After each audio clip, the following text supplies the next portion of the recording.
Radhika, your camera is tilted, or is it just me? Oh, yeah. Okay, wait. 1 second. It's better now? Yes. Radha to everyone.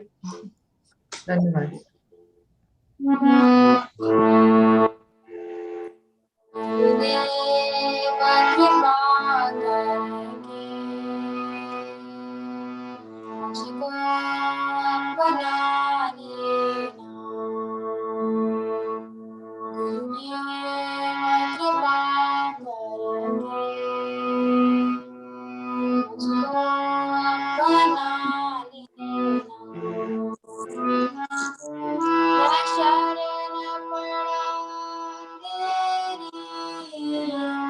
चरणों में जगा देना,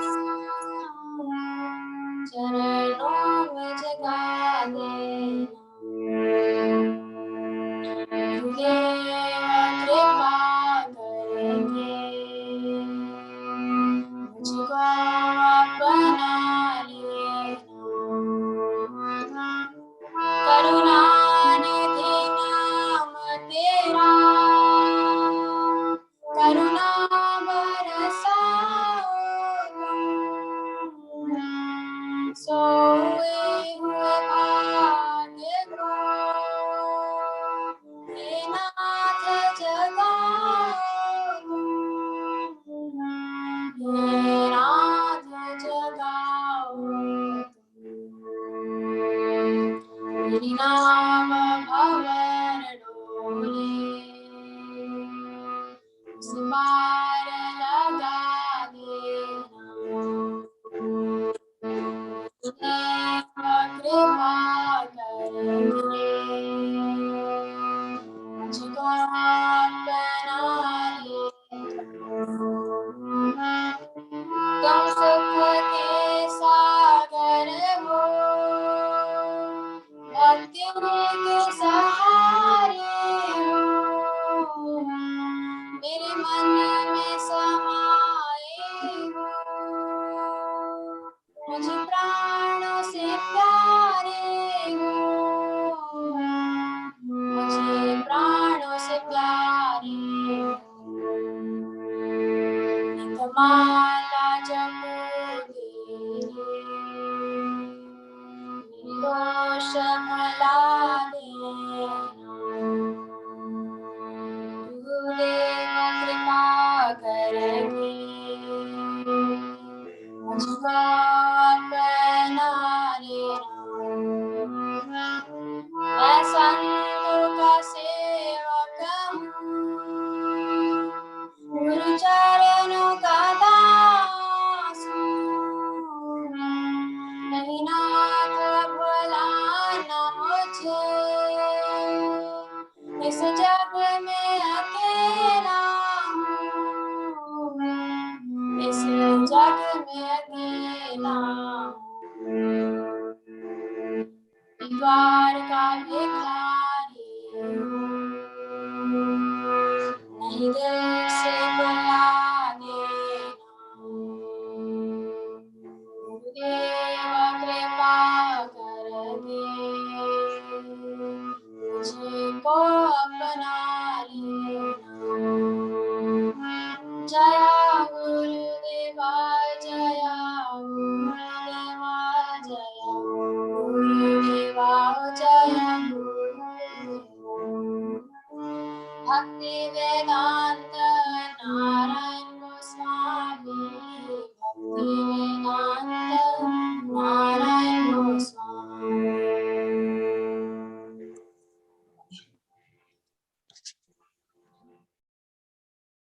Want to sing the Maha Mantra? Sure. Hare Krishna, Hare Krishna, Krishna Krishna, Hare Hare, Hare Rama, Hare Rama, Rama Rama, Hare Hare, Hare Krishna, Krishna Krishna, Hare Hare, Hare Rama,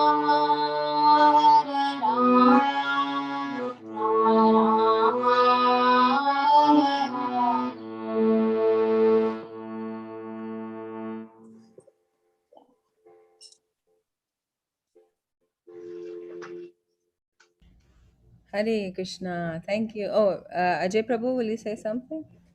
No, you can start, Didi. Thank Oh, you. Hare Krishna. Thank you so much, Radhika. Hare Krishna. Dandavat Pranam to everyone. A warm welcome to all the assembled viewers, devotees, Vaishnavas and Vaishnavis. I have so much honor today in introducing our speaker, uh, and everyone must know her. She doesn't need an introduction, yet I will say a few words. Srimati Shyamarani Didi is, as we all know, she's a world-renowned artist.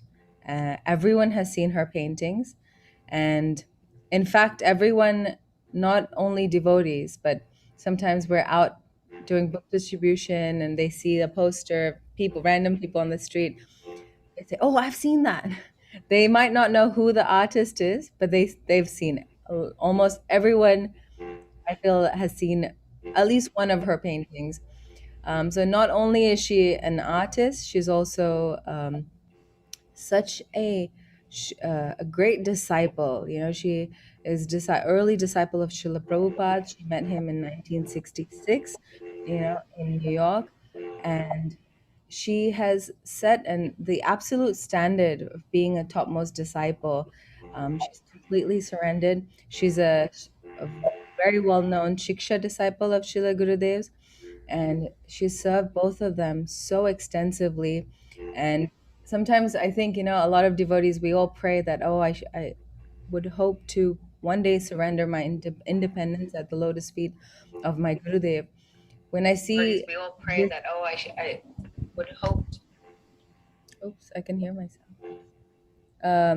So I see that someone who's doing that day in, day out, Srimati Shyamarani Didi, is fully surrendered her independence, her desires, her energy, tan man jivan. She's fully dedicated everything to the service of Sri Guru, both Srila Prabhupada, Srila Gurudev, Srila Maharaj, Bharati Maharaj, Goswami Maharaj.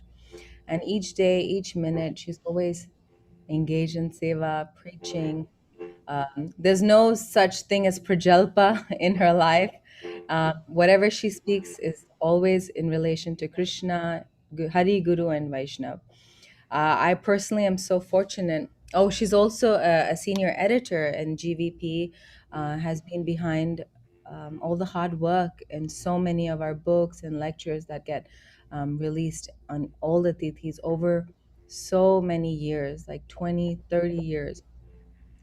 I was very fortunate. I met her when I was 12, when Gurudev came to New Zealand for the first time. And she taught me my first sloka under Gurudev, Anyabhilashita Sunyam. And till date, I remember that sloka very well, and it's very much associated with her teaching. And she, not only that she teaches everyone, but she gives everyone so much care and attention and so much energy, and engages everyone around her in bhakti.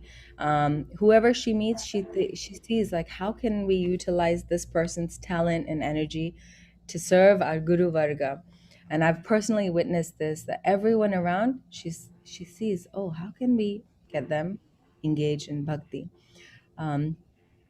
And then her Harikatha. I can speak for hours and hours about Didi's glories, but I know we're here to hear from her. So without taking much time, I will ask Didi Shamrani Didi to please share with us her personal experiences of, you know, how she met Gurudev and everything. Didi, I'll just there. take 1 minute. I just want to She- say for all our Hindi listeners, there is a link for translation in Hindi. जो भी हमारे हिंदी के श्रोतागण हैं, उन सब के लिए हिंदी का जो लिंक है वो मैंने व्हाट्सएप ग्रुप पे शेयर कर दिया है, और मैं कुछ ही देर में यहाँ पे भी शेयर कर दूंगा. आप लोग हिंदी में भी सुन सकते हैं इस कार्यक्रम को. Thank you.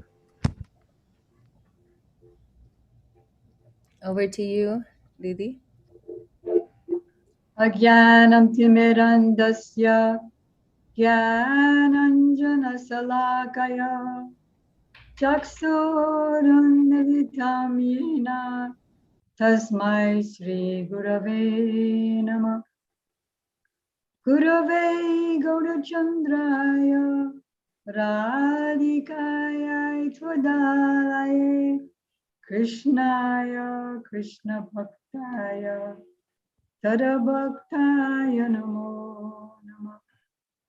First, I offer my unlimited obeisances in the dust of the lotus feet of my most worshipful Diksha Gurudev, Nitya Lila Pravishta Om Vishnu Pad, Astotra Sat Shishimat, Srila Bhaktivedanta Swami Prabhupada, and the same unlimited obeisances in the dust of the lotus feet of my most worshipful Shiksha Gurudev, Nitya Lila Pravishta Om Vishnu Pad, Astotra Sat Shishimat, Srila Bhaktivedanta Narayan Goswami Maharaj, and Srila Bhaktivedanta Bharati Goswami Maharaj, to all of our Gaudiya Guru Varga and all the assembled devotees. I'm very happy and honored to see you today. Before I begin, I just want to comment that Haripriya's larger than life introduction is due to the fact that sometimes a mother has a child who's blind, but she loves the child so much that she names the child Padmalochan, or lotus-eyed. So there we go. So Haripriya mentioned that I'm going to be sharing some of my memories, and she particularly asked for early memories. So early means I met Srila Gurudev in April of 1992. So we're going now to May, mid-May, and I'm going to share 2 days of my experiences. 2 days, 3 darshans. The first is May 13th. We used to meet with him like three days a week, every other day. Usually it was 10 to 11 or 11:30, or it was while the kirtans were going on in the mud before class, which means like 4 to 5, 5 to 6, depending on the season.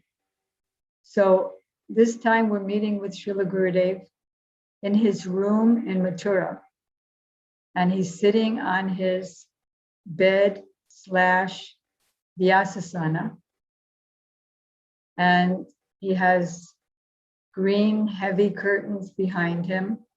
His bead bag is tacked onto the wall with a nail, and there's lots of sounds of Mathura's honking and advertising and horns down below. That's the scene. So this day, Srila Gurudev was sharing with us, a few of us disciples of Srila Prabhupada and some of Srila Gurudev's senior lady devotees. We would go together. So on this day, he's sharing with us about his services to Srila Gurudev, to Srila Prabhupada. He said that he's now here, Srila Gurudev, to give the special gift that Srila Prabhupada saved in the vault of his heart.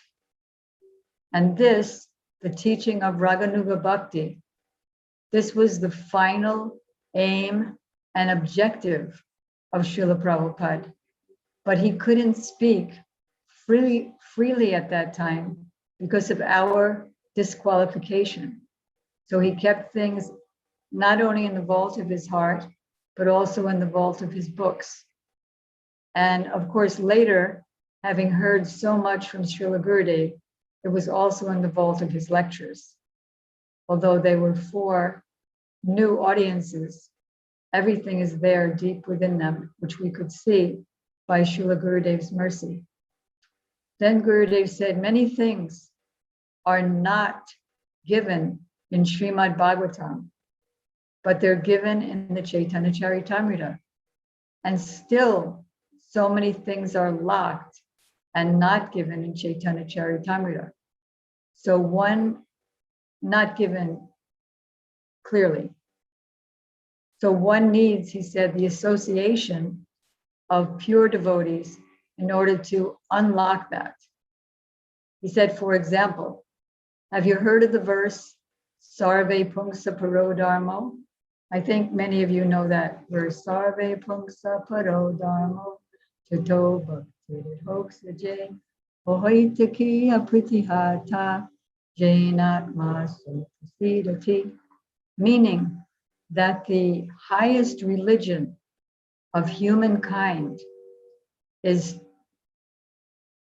to engage in those activities which bring one to the pure service of Adhoksaja, the Lord who's transcendental to all senses.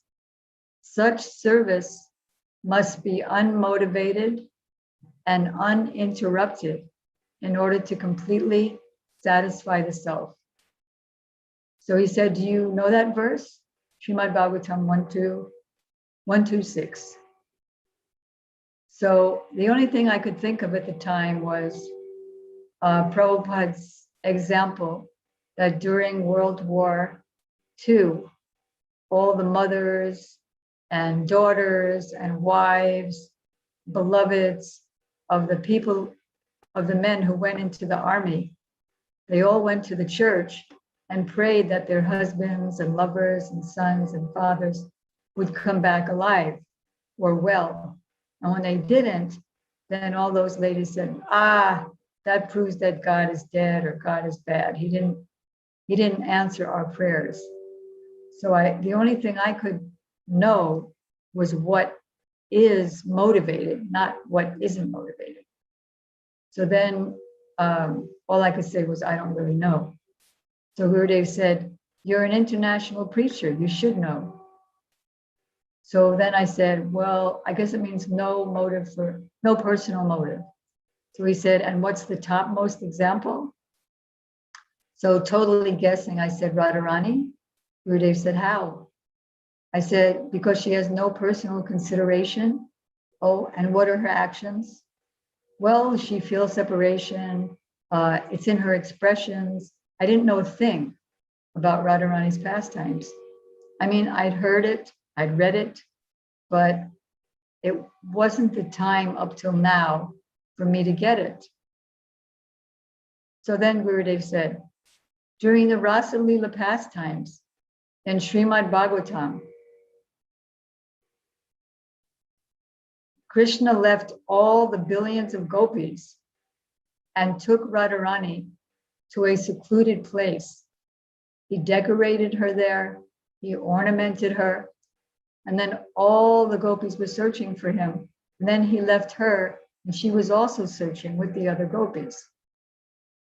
Then he said, even though Krishna sports with billions of gopis, and he tells every single one of them, I love you the most, even though Srimati Radhika knows that, her love does not decrease, rather it increases.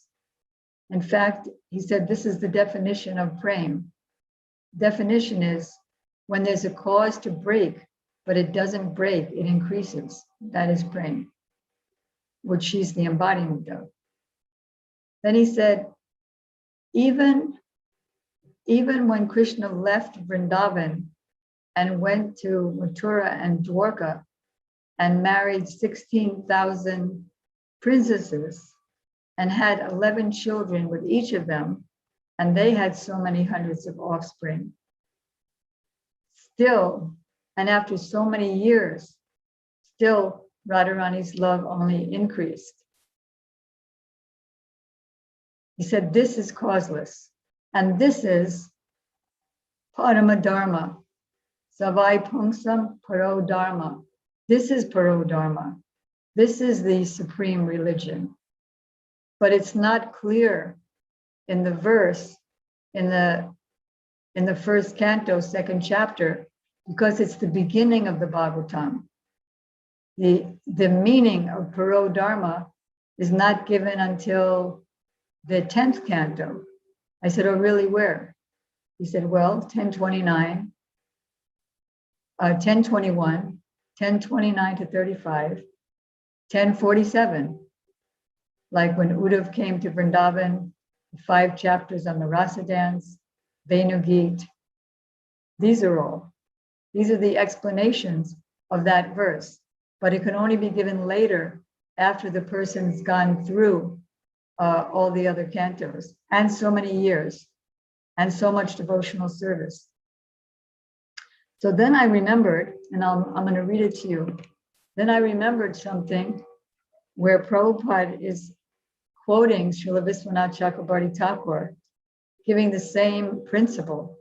But although I saw it, I read it, it didn't hit at the time, and it wasn't meant to hit until that moment on May 13th.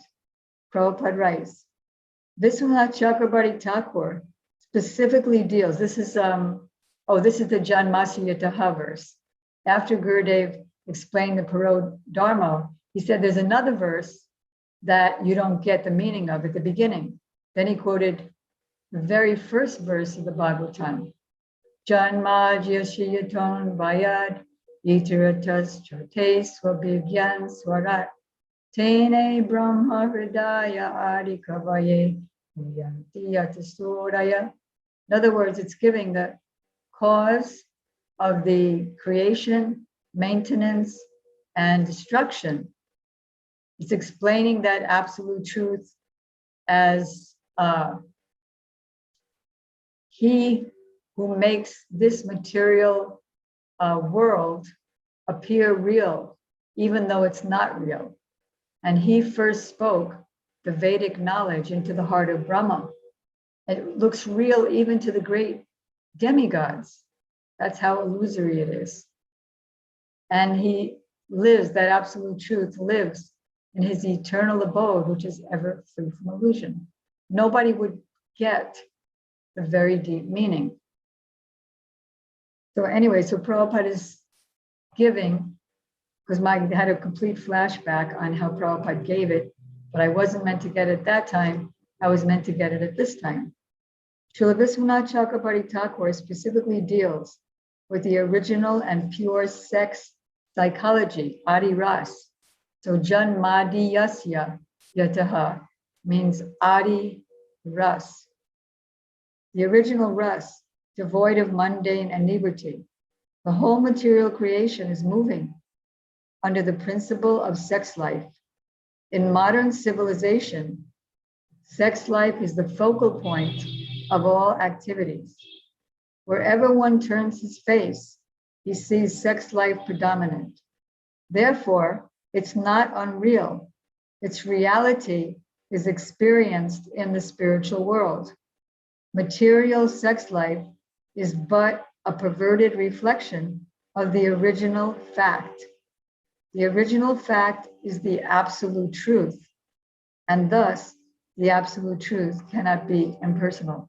And then he quoted another passage by Srila Viswanath Chakrabarti Thakur in the 5th canto. I won't read it now, but it's basically saying the same thing, that Srimati Radhika, her Madhurya Ras, is actually the cause of everything. It's the cause of Krishna's enjoying the 5 rasas in the spiritual world, and the whole material world is nothing but a perverted reflection of those spiritual relationships. So then I realized, because I had been lamenting for the previous couple of years, that why aren't I experiencing devotional sentiments, pure devotional sentiments? Why do I have so many impurities? And the reason now I just got from Srila Gurudev in this conversation, that bhakti is not an ordinary thing. It's not for ordinary sadhaka abhas practitioners. So everything he brought up to the highest limit. And that was that was the first part of that darshan. And then I asked him, because I asked him a question that, this was a day or two later. I asked him that Srila Prabhupada, his last order to me was to do picture books of all of his books. He gave me this order at the Krishna Balaram Mandir in Vrindavan in 1976, which was the last time I saw him. He said, any intelligent person can read a few words and pick out a picture. So I want all my books in pictures, just like Gita Press has Gita in pictures, Bhagavatam in pictures, and so on. So I want all my books in pictures. So I've been trying to do that for many years, and only being a failure at really getting anywhere. So plus by the time I met Srila Gurudev, I didn't even want to paint anymore. In fact, even when I was with Srila Prabhupada, a couple of times I asked him if I could just stop that service and just do book distribution and preaching. And he would write me back a couple of times, no, your specific talent is painting, but you can go on book distribution sometimes, because even in spiritual life, variety makes one more fit for it. But now I really didn't want to. So I asked Gurudev, so what should I do now? Shall I continue painting? Shall I continue this books and pictures project, or what? So Srila Gurudev replied that some instructions of the spiritual master are permanent, eternal, and some are temporary, just for the time being. Like the teacher will teach the student A, B, C. But A, B, C is not forever. A, B, C is just at that time. And then it comes to a point where you have to start reading books or understand words, cat, dog, and then see the cat run. You get into sentences. So he said, the guru might give a particular instruction for a particular level that devotee is on. But then when the disciple is meant to develop further, then another instruction comes. So I felt such a relief. And then he said, I felt like a big weight was off me. Then relating to that, he said there are two kinds of bhakti, and they're described in the Bhakti Rasamrita Sindhu. One is Vaidhi Bhakti, and one is Raganuga Bhakti. But Raganuga Bhakti is not given openly. No Acharya writes openly about it. He said, therefore, your Prabhupada wrote about it very gently and in a hidden way. Even in your mantras, he said then, there's so many good meanings of Brajabhav. Actually, when Srila Prabhupada gave us the Gayatri mantras, he gave us a one-line translation of each, but it was just like rote memory when we would remember those lines. Then he said, there's so many good meanings of Braj Bhav, but it's all hidden. It's locked in an iron chest with strong lock and key. Just like the father gives a bond, B-O-N-D, to the young child, but it waits for the child to become old enough to not misuse that money. And plus the bond has to mature. So he said, so Prabhupada didn't engage you in a way that he would want to engage you later. And also he referred to Prabhupada's books in general. He said there's always two kinds of thoughts in any mantra. one for Vaidhi Bhakti and another for Raganuga Bhakti. So at that time, I was convinced that not only is Prabhupada speaking through everything that Srila Gurudev was telling me and others, but that our whole Guru Varga, top to bottom, are all speaking through him. And then he closed that darshan by saying, if there are different levels of devotees in a room, it's difficult for the Acharya to speak to everyone. He can speak something, but really everybody needs their own, the devotees of their own level, so that the Acharya can give his everything to that group. He said, and now I'm explaining to you more than your Prabhupada could at the time. And when you advance more, then I can explain more. So then I asked, so when can we see you next? Because the darshan was now coming to a close. He said, I'll be in Vrindavan for 2 days, so you can come then. So the next day, we went to Gurudev's quarters in Vrindavan at Rup Sanatan Gaudiya Math. It was me and Vrindavan Vilasini and Aditya, my god sister Aditya. And then in the middle of the darshan, he stood up and he said, follow me.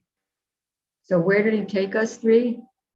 He took us to the Radha Damodar temple and to Seva Kunj.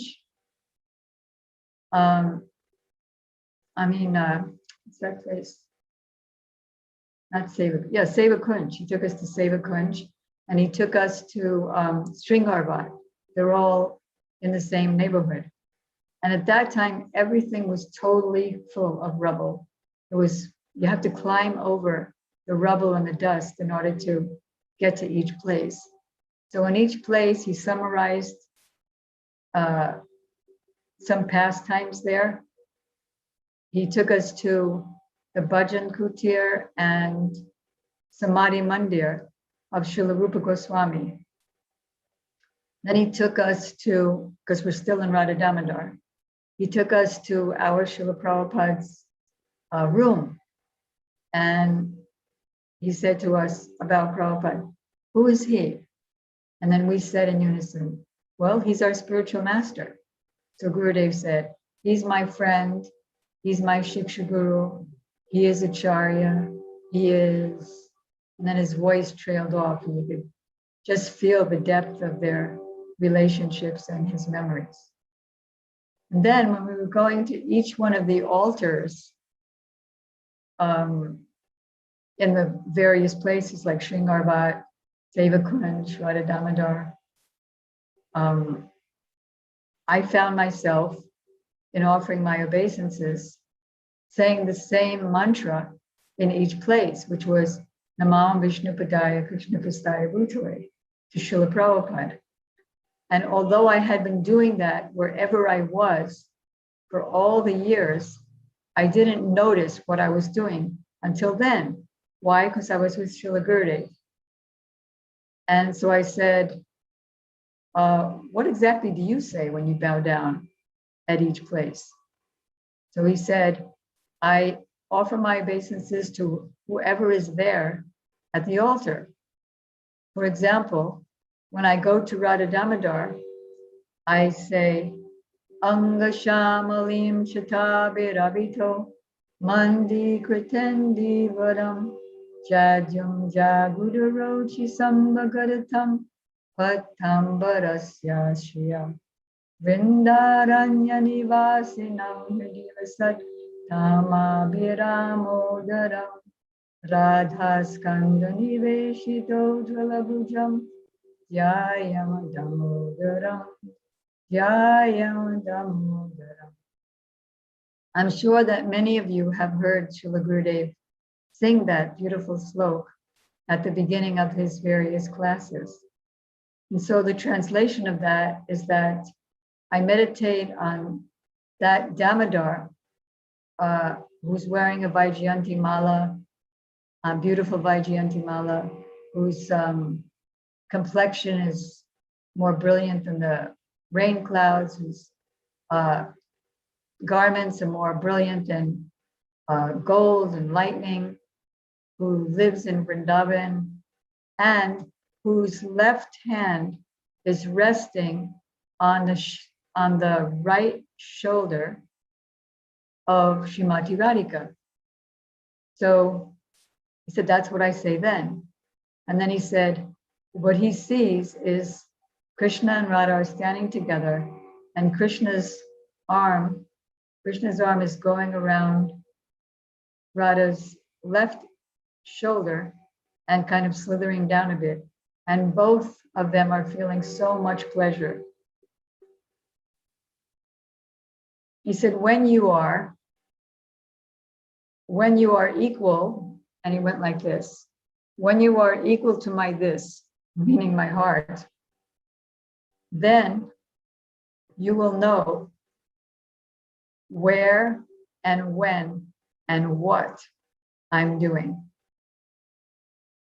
When you're equal to my this, in every respect, that is, in all sentiments, then you'll know where and when and what I'm doing. Even that reminds me of another time, which I'll just deviate from this darshan for a moment. A few of us God sisters and his senior lady disciples were standing around him very close.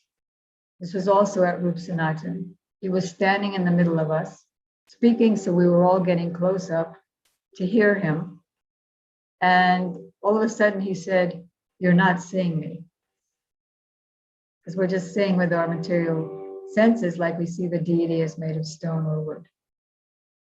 So all of his answers were so satisfying. So now we're on the way back from what I call the rubble darshan, or the rubble walk. We're on our way now back to the mutt. And I asked him, among other questions, so you said, because he said to me just a couple of days earlier, that all the dust in Vrindavan is Radha and Krishna's pastimes. What Radharani tastes, what Krishna tastes, that combination is this dust, what they taste in each other's love. So I said, so is the dust a special Shakti, or is it like all three Shaktis? In other words, Sandini, Samvit, and Hladini, which make up the Swarup Shakti, spiritual world. So Gurudev answered, mixed. All three of these here mix as this dust. This dust has so much power. Then he said, at the time of Srila Rupa Goswami, there were so many Kadamba trees here. And there was Radharani Kunj here, and so many beautiful groves. And Radha and Krishna would sit alone here and engage in so much prem katha. So we're walking. And then finally we come to the mutt, where some other devotees were waiting for him. Jagatarani and his first, forget his name, his first translator from Hindi to English was also there. So I asked him there, since we were in the middle of dust and rubble, I asked him, because I was thinking, I remember Srila Prabhupada right from 1966 in his first temple at 26 Second Avenue, when we were all like just finished being drugged out hippies. Prabhupada would sing and have us sing with him after Mangalarti, Chintamani Prakarasad Mansu Kalpabriksha Laksha Bhatesu Surabhi Paryantam. So then I was thinking, well, since Gurudev had just said that about the dust, so now I understand, connecting that the dust is also Chintamani.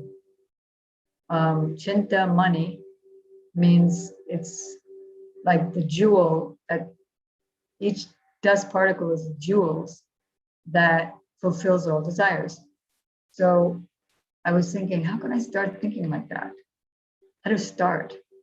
So I asked Gurudev, should I see all these buildings, which like are so dilapidated? I think all of you, or most of you, have been to Vrindavan, that area. Now things are starting to get modern, but in the 90s, they weren't modern at all.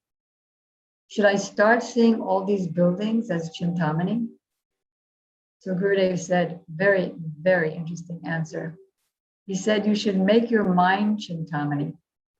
And then he smiled and said, then you will see everything as Chintamani.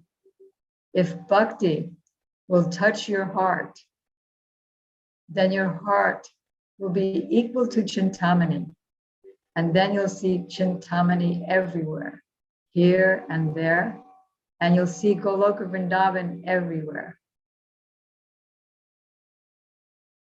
If the heart is still material, then imagining that, oh, this building is Chintamani, this dust is Chintamani, that will not do. Act, then he said, act in such a way that bhakti will come into your heart, and then your heart will be Sat Chit Ananda.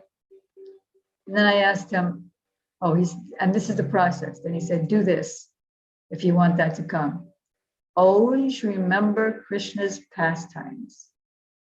Always chant and be detached. In this way, bhakti will come in your heart. And then I asked him, so then automatically we'll get compassion.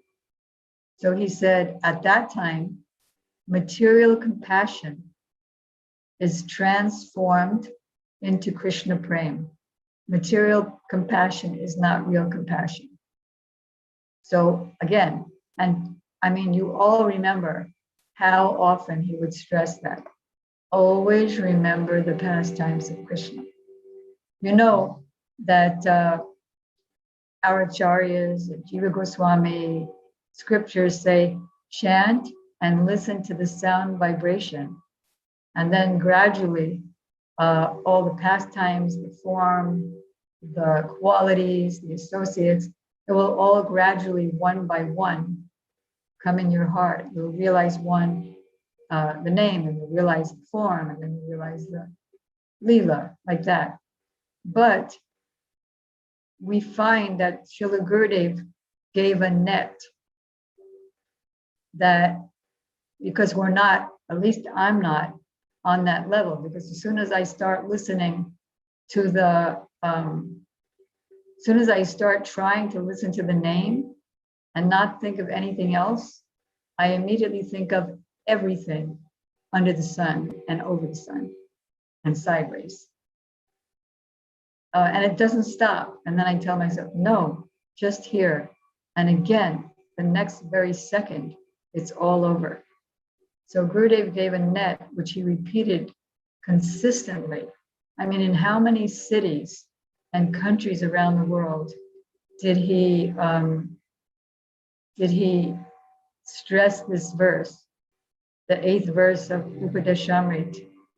Tanama Rupa Charitari Sukirtananu. Stay in Vrindavan physically, and if you can't do that, stay there by mind, under the guidance of Krishna's associates and the associates of his associates. In other words, Rupa Manjari is his associate and Rupa Goswami is the associate, the followers of those associates, even though they're the same people. So, and always engage the tongue in chanting and the mind in thinking of the pastimes in relation to the names that you chant.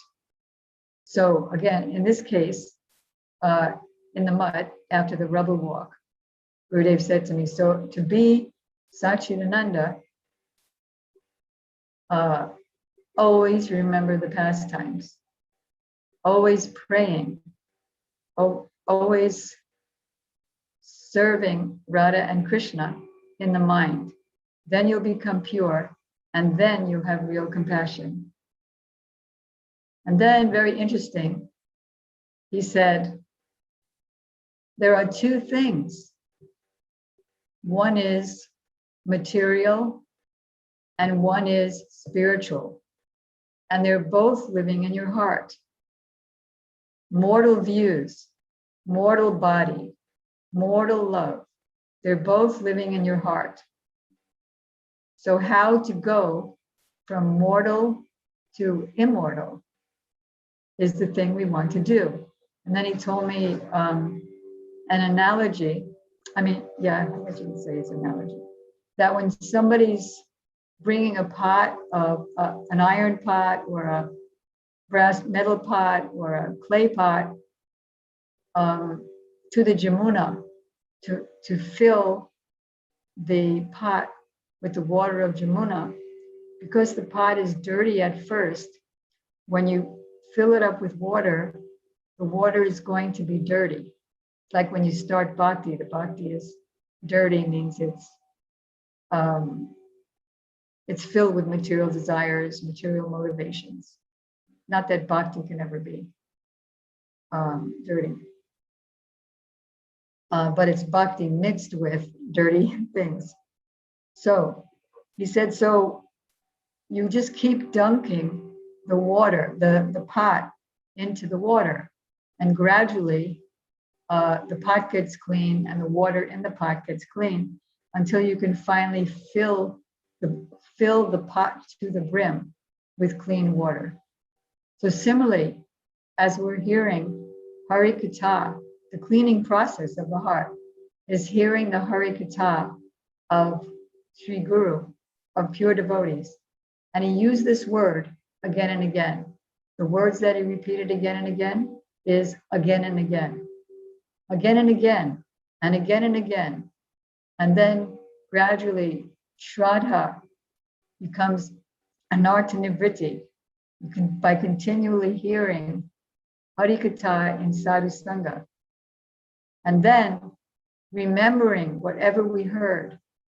I'm just deviating from this day for a moment to go to Badger, when Gurudev said, I'm speaking to you now in class. If you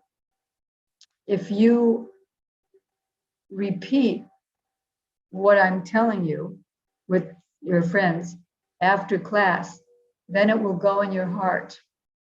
But if you talk about something else after class, then whatever I'm saying will evaporate into the air. Guru is heavy, yes.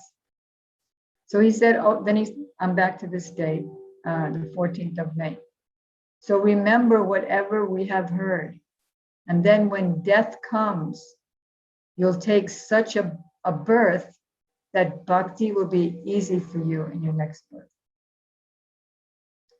Said so many anarthas are there, so many aparads are there.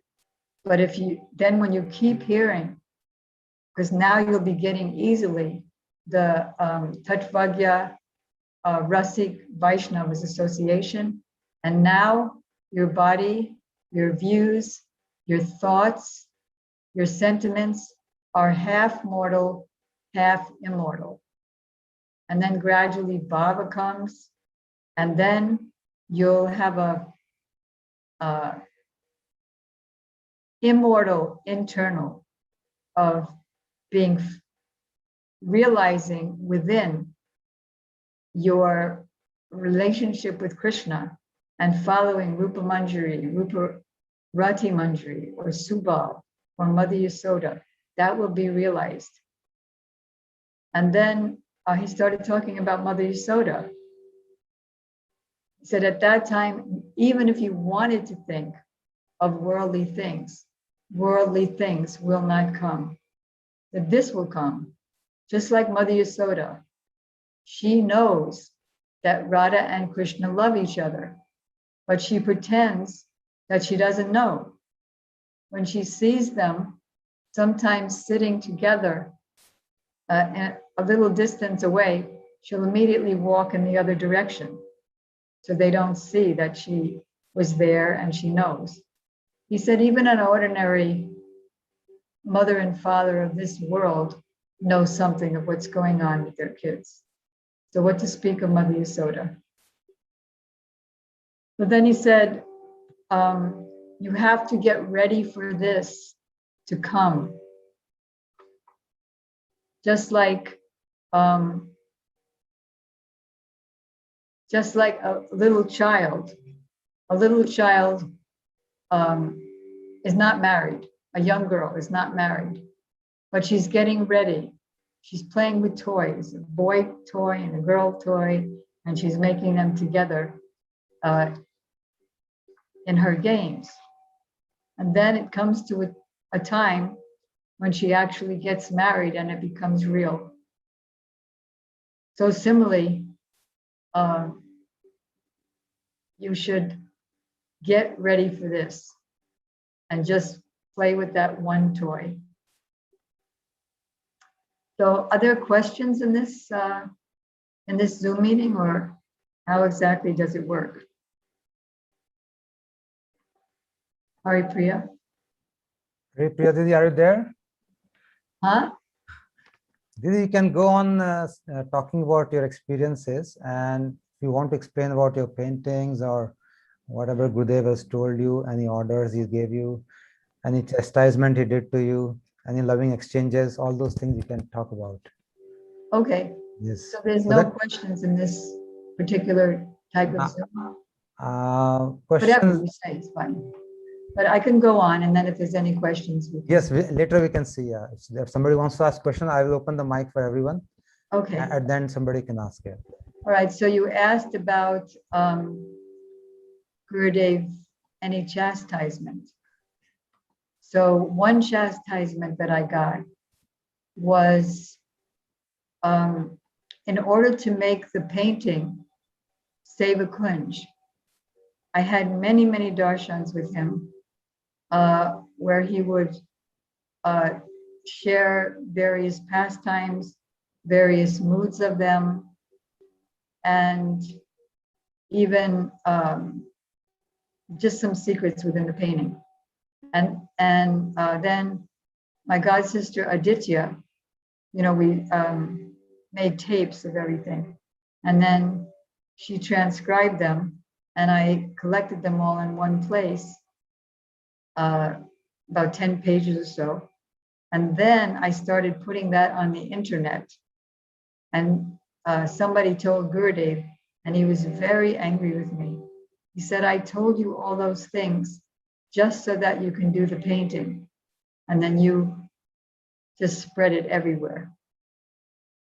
And a similar thing happened after the painting was finished. Because Gurudev said, all this will come in your heart, and the substance of the painting will come in your heart after the painting. So while I was painting, at that time I was living in the ISKCON temple, and many of my ISKCON god brothers and god sisters, including GBC members, would come to visit me because I lived in the Krishna Balaram Mandir. And so I would blabber everything that Gurudev said to them without considering what would happen by doing that. So then gradually the painting got done, and then I gave the painting to Srila Gurudev on the second floor of the Rup Sanatan Gaudiya Math. And I went back to my room because I was working sometimes like 15 hours a day on the painting. And so then I thought, okay, now I can relax and consider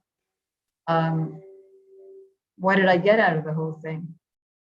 And then I thought about myself, and then I realized, hey, I'm the same person I was before I started the painting.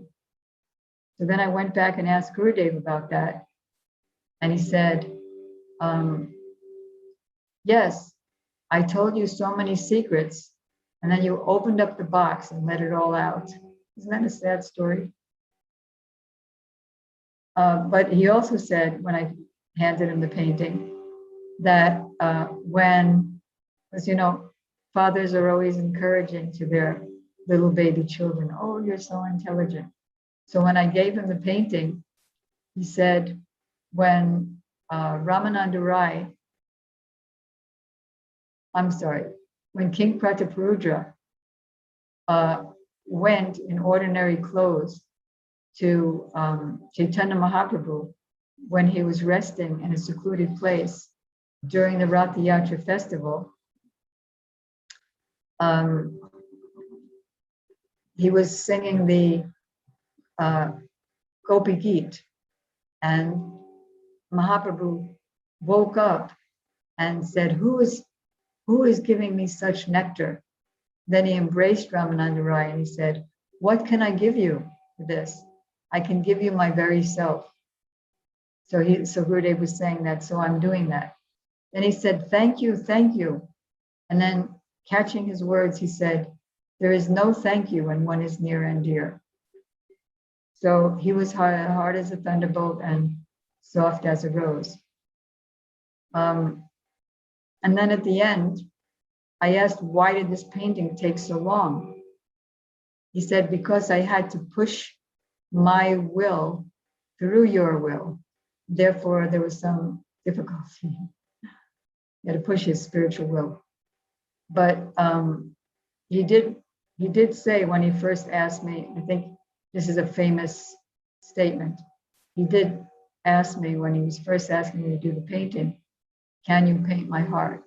So he accepted that painting is his heart. And he said there's no value limit to that painting. But then when I did 2000, that was in 1993. And then when I did the Manani Radha, Radha is facing away from Krishna, there's some tears, profile, and Krishna is sitting behind her. Gurudev said, I like this painting even better than the Seva Kunj painting. And he told me he gave me one instruction at the end. He said, Radharani looks like a Hakka Brajabasi. And he told me to improve Krishna, which I did. And then he gave one suggestion at the end, which is to put a dimple on her, by her elbow, which I did, and you'll see the dimple there, and that came from Gurudev. And he said, yes, this is what a girl does when she's angry. She scratches the ground with her nails, and that's what Radharani is doing. So yeah, he gave so many instructions on the various paintings, like with Venu Geet.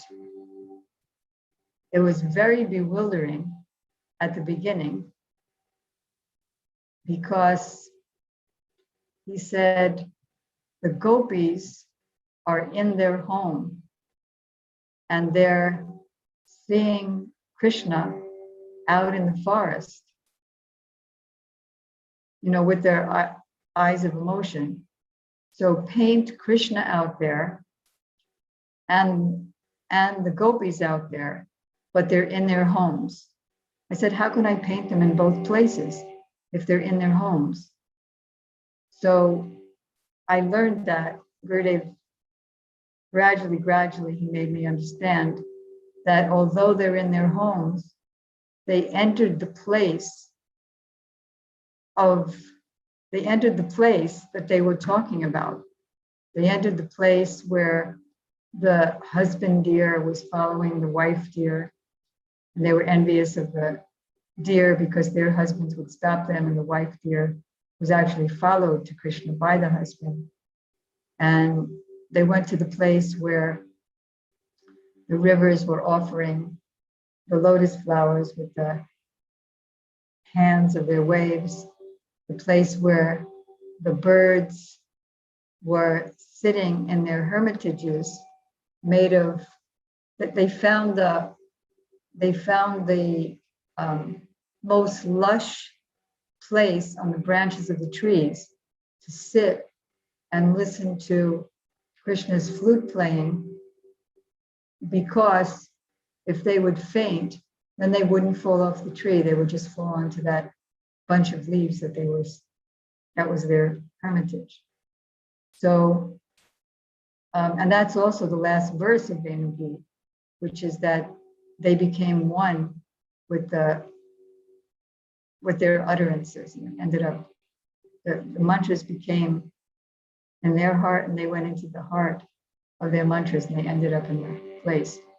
And then I asked Gurudev, because he was explaining that, he's telling me to make Balaram and the elder cowherd boys way up in front, and Krishna's in the middle, sharing, I think you all know the painting. Krishna's in the middle, sharing sidelong glances with Radharani and the gopis. And there were some cowherd boys in the back. So as I was bringing the sketches, and then gradually the color sketches, and then gradually the painting as it was beginning, whenever I would bring it to show him, he would give more information. So he said, like, Balaram should be looking, even though he's walking ahead, you could tell by his eyes that he's knowing what's going on in the background. And I said, so how come he's carrying a buffalo horn? Isn't that violence to the buffalo? So Hari Priya, what did Gurudev say? There's no violence in the spiritual world. This was made out of leaves, and I think leaves. Leaves, yeah. That's The what I remember. buffalo horn was made from leaves, just shaped like a buffalo horn. And then I said, well, what about Krishna's flute? If you say that Krishna's flute was tucked into his belt, then you have this hard piece of metal tucked into your belt, and doesn't it hurt your skin? So do you remember what Gurudev said, Haripriya? I remember hearing this from you, but yeah, I don't, not exactly. I have a feeling, but not exactly. But so you Okay, can, he said, everything is so soft, yeah. so it doesn't hurt. Yeah. We can't imagine, as it is here, putting our mentalities on there. Yeah. Let's see if there was anything. Oh yeah. And What then else? even the jewelry, What? even the jewelry is all made out of flowers. Exactly. Right. Right. So, do you remember what Gurudev said about the cows? What about the cows?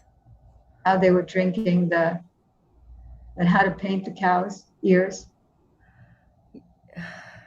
Cow's ears. I remember the horse's ears. Cow's ears, I think they're like up She's remembering the horse's ears because when I from did the the painting of Bhagavad Gita, Gurudev actually posed for the horses. Because, the horses in the Bhagavad Gita, they're like that, and their eyes are crossed, and Gurudev posed for that. And when I came back and showed him it wasn't good enough, he posed again. And he also posed for the horses because they were jumping up, like, let's go already. They were ready to go, but Krishna's in the middle of speaking Bhagavad Gita to Arjuna. But regarding the cow's ears, yeah, you were getting close. Gurudev made his hands go up, and he said the ears are like cups. right. Drinking. And what about the grass? I remember this as well. I think they're chewing on the grass, but they're so stunned, so even the grass is like they're not conscious, and the grass is falling, something like that. Not falling, and it's not being swallowed. It's just hanging. Hanging, yeah, just hanging. Yeah. And what about the calves? The calves, they're drinking the milk, but even the milk is falling because they're not. It's the same, not going in. Yeah, they were drinking right. They were drinking the milk from the udders of their mother, but hearing Krishna's flute and seeing his beauty, the milk just dribbled down Yeah. two sides.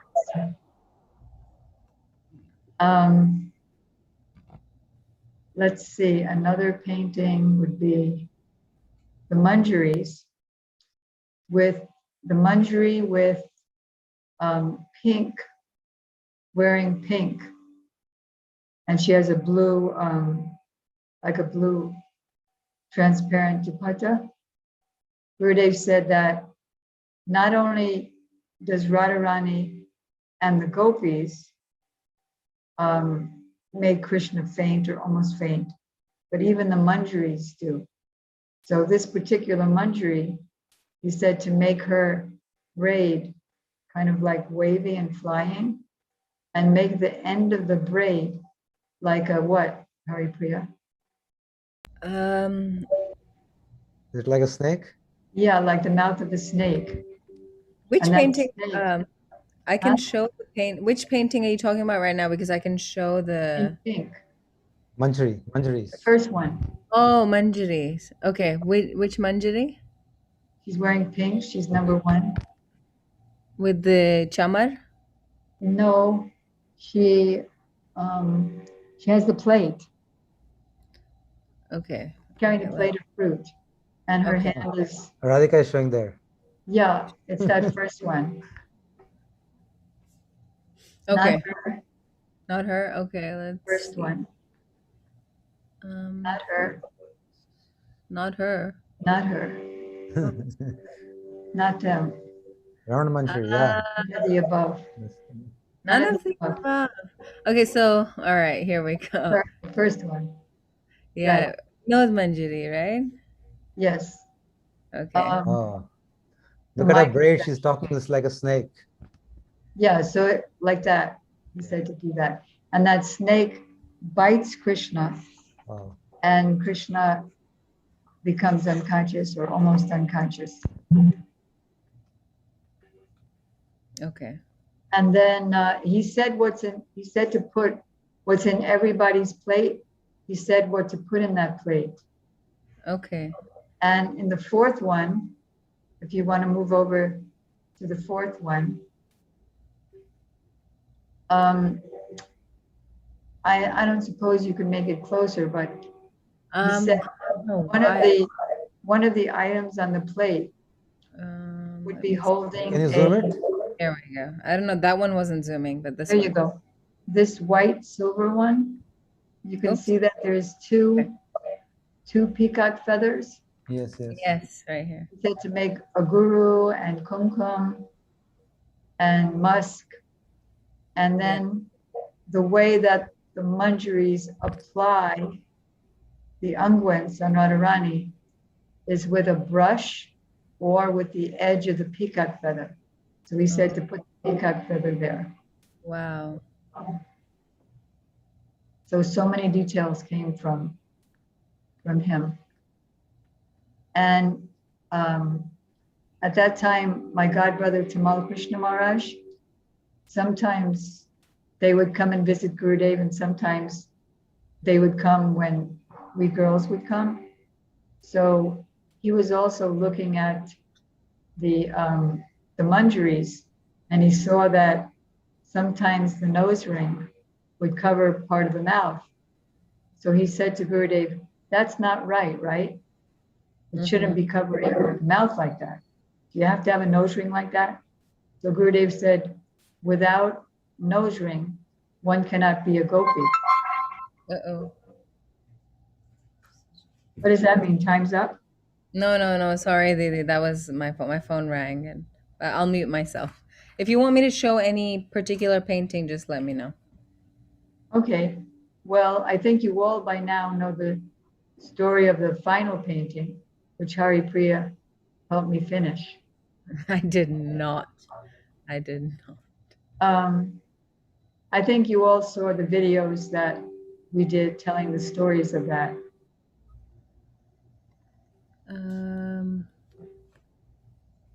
But there's no need to tell the story of that because I think everybody's heard me tell the story of that.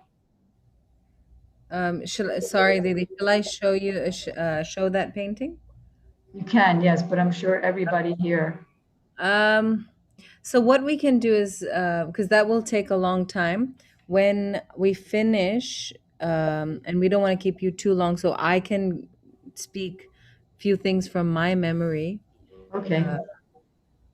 Kunj. But he also told me another painting to do, which I never did.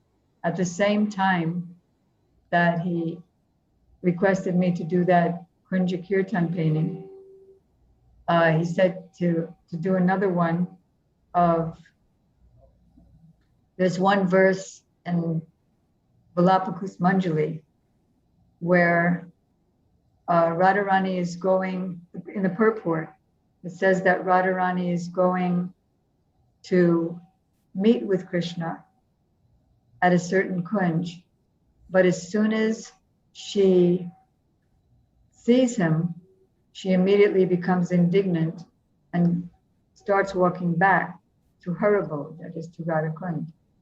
And so Krishna is trying to stop her, and sometimes he's trying with brute force and sometimes with plaintive appeals. So I made a drawing of that and showed it to him, where Krishna is kind of like that, trying to stop her.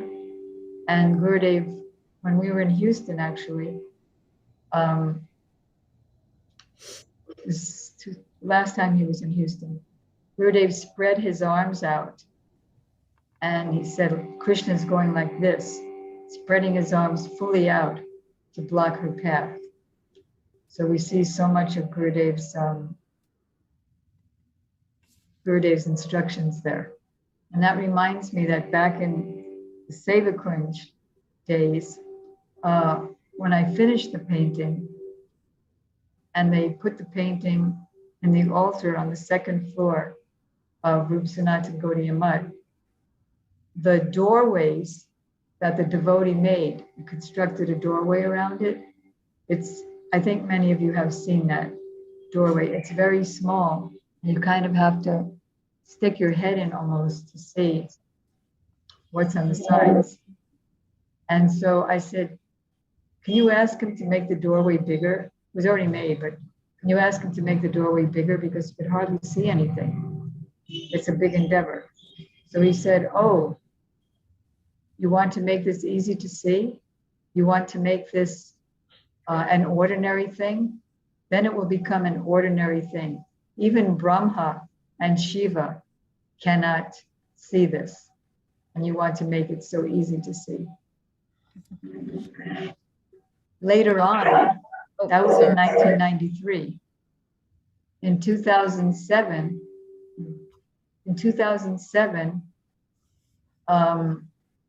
he had a complete change because I came to him with one of the, with a designer who made posters, and he was just coming to Gurudev, and he wanted to make posters of all the paintings that I had done, namely, by then it was Radha alone, Manani Radha, Sevakunj, the Manjaris, maybe one or two of Venugit. So I told him how Gurudev was so cautious and didn't want us to. In fact, he personally told me, don't put this in Roy Bazaar. So then when we went to Gurudev, it was in Govardhan. He was sitting on his bed / Vyasasana.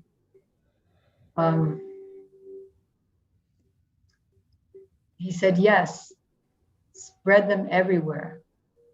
I want it in everyone's heart. Even the Manjaris, door to door, everywhere. And I asked him, what about butchers and meat eaters? He said, everyone will get Sukritis and they'll gradually come to Sri Guru, which reminded me of what Prabhupada had said about the paintings, which is that anyone who sees these paintings will become devotees, and that is our aim. Did I mention about the net and the network here? Network.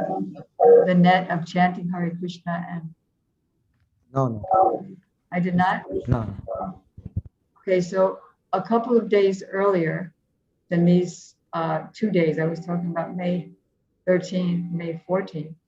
So a couple of days earlier than that, that's when I was first asking about the dust. I said, is the dust pure devotees? And Gurudev said that every atom of dust is Balaram. I'm sorry, Prabhupada had said that. And so I was asking about the dust. He said, no need of becoming pure devotees. Every atom of dust is ras. Ras means what Krishna tastes and what Radharani tastes. And then he quoted a verse. I said, well, all right, so that's the dust. What about the air of Vrindavan? How do we see the air? So Gurudev quoted the verse, Yasha kadapi vasananchula kelanota tanyati tanya pavanena kritartamani yogindra durga magati madhusudanopi tasya namostu vishabhanu bhugodhishekhi.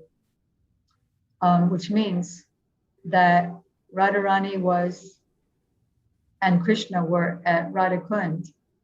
And as usual, Krishna committed an offense. So Radharani wouldn't speak to him, and he was begging and begging, and she refused even to look at him.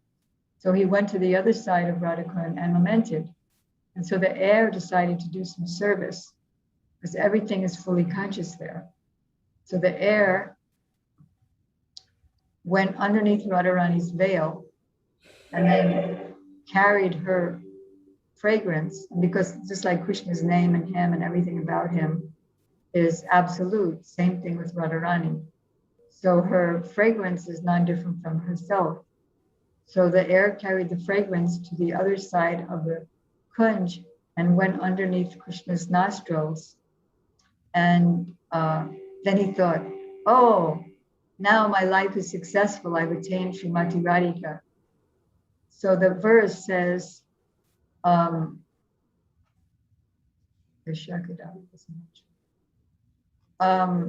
worship the direction of the lotus feet, the dust of the lotus feet of Srimati Radhika,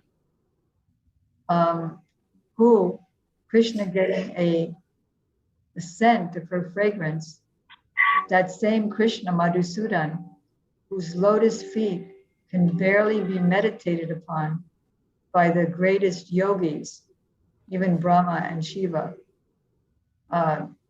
Narada, that same Madhusudan felt his life successful by getting some of her fragrance.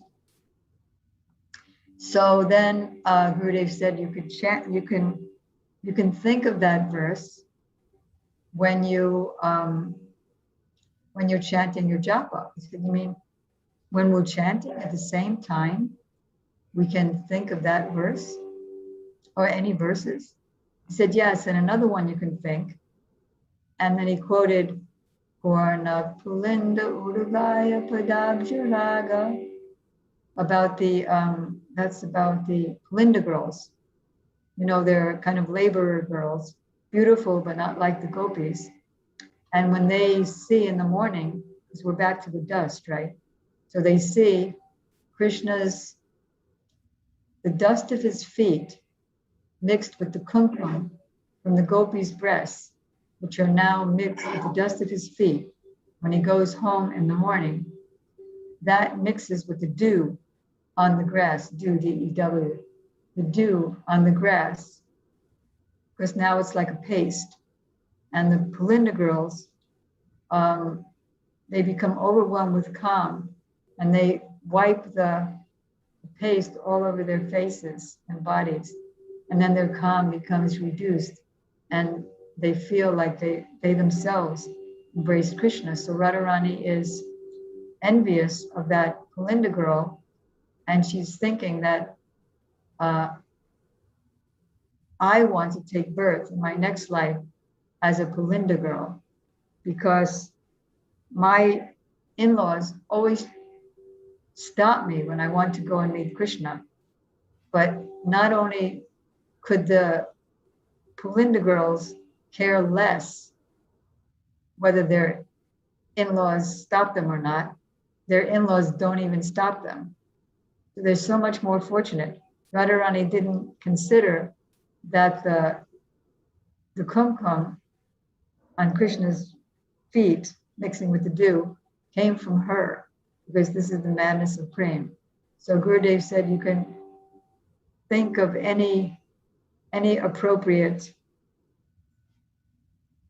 shloka that deals with Krishna's pastimes and prayers for service while you're chanting. So I mentioned the net because generally we hear and read, just chant and hear, just concentrate on the name. But as I mentioned, when I chant the name, it goes all over the place, and mine goes all over the place. So Gurudev gave the net of think of the pastimes, think of the prayers of our acharyas while chanting. And that way, when we slip from the name, we have a net to fall into. So I think that it's just about 9:30 now, my time. Are there any questions from anybody? I think I'll open everybody's mic. If anybody wants to ask any question, you can do it. We have 5 minutes. I think that we can wait. I want to ask Didi, how was your experience? You said you were painting 15 hours continuously. I'm sorry? That's a lot of time. You said you were painting 15 hours continuously. A lot of days, yeah. That's a lot of time. And how was your experience? Like you were in a different world while painting? Well, it's a lot of meditation. Well, while I was painting, I always listened to Srila Gurudev's tapes. I mean, at those times we had tape recorders, the olden days. So in 1991, 2, Gurudev was giving Vilapakus Manjali classes to my godbrothers, and sometimes my god sisters were also there. So I had lots and lots of Rasic nectar. Also, he had given lectures on Rasa Leela, Ragvartma Chandrika. So I had a lot of nectar. And just like when I was painting for Prabhupada, Srila Prabhupada, I used to listen to Prabhupada's tapes the whole time. So similarly, when I was painting that and the other paintings for Srila Gurudev, I would listen to his lectures. And one day,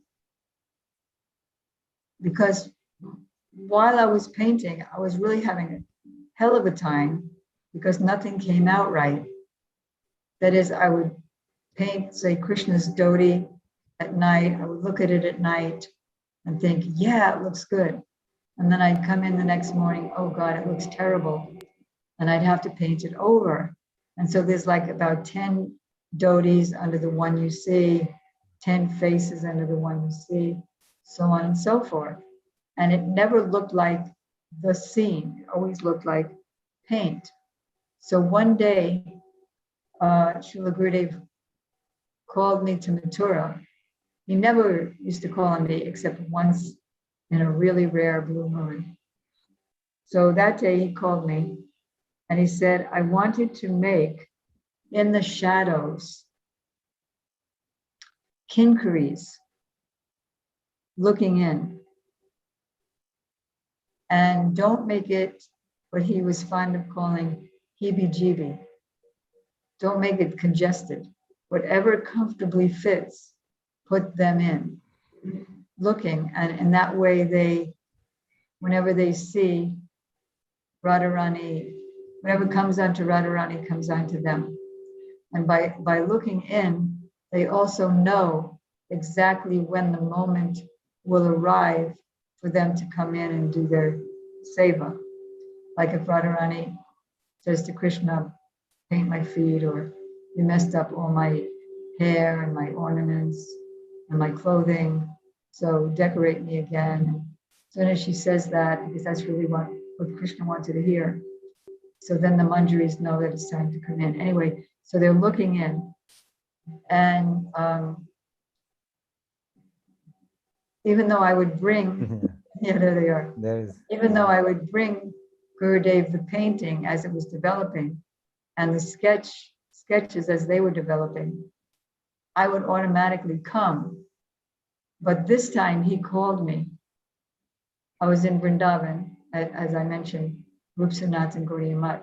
I'm sorry, Krishna Balaram Mandir. This time he called me to Mathura and told me to put these manjaris in. So as soon as the manjaris were in, everything in the painting started manifesting.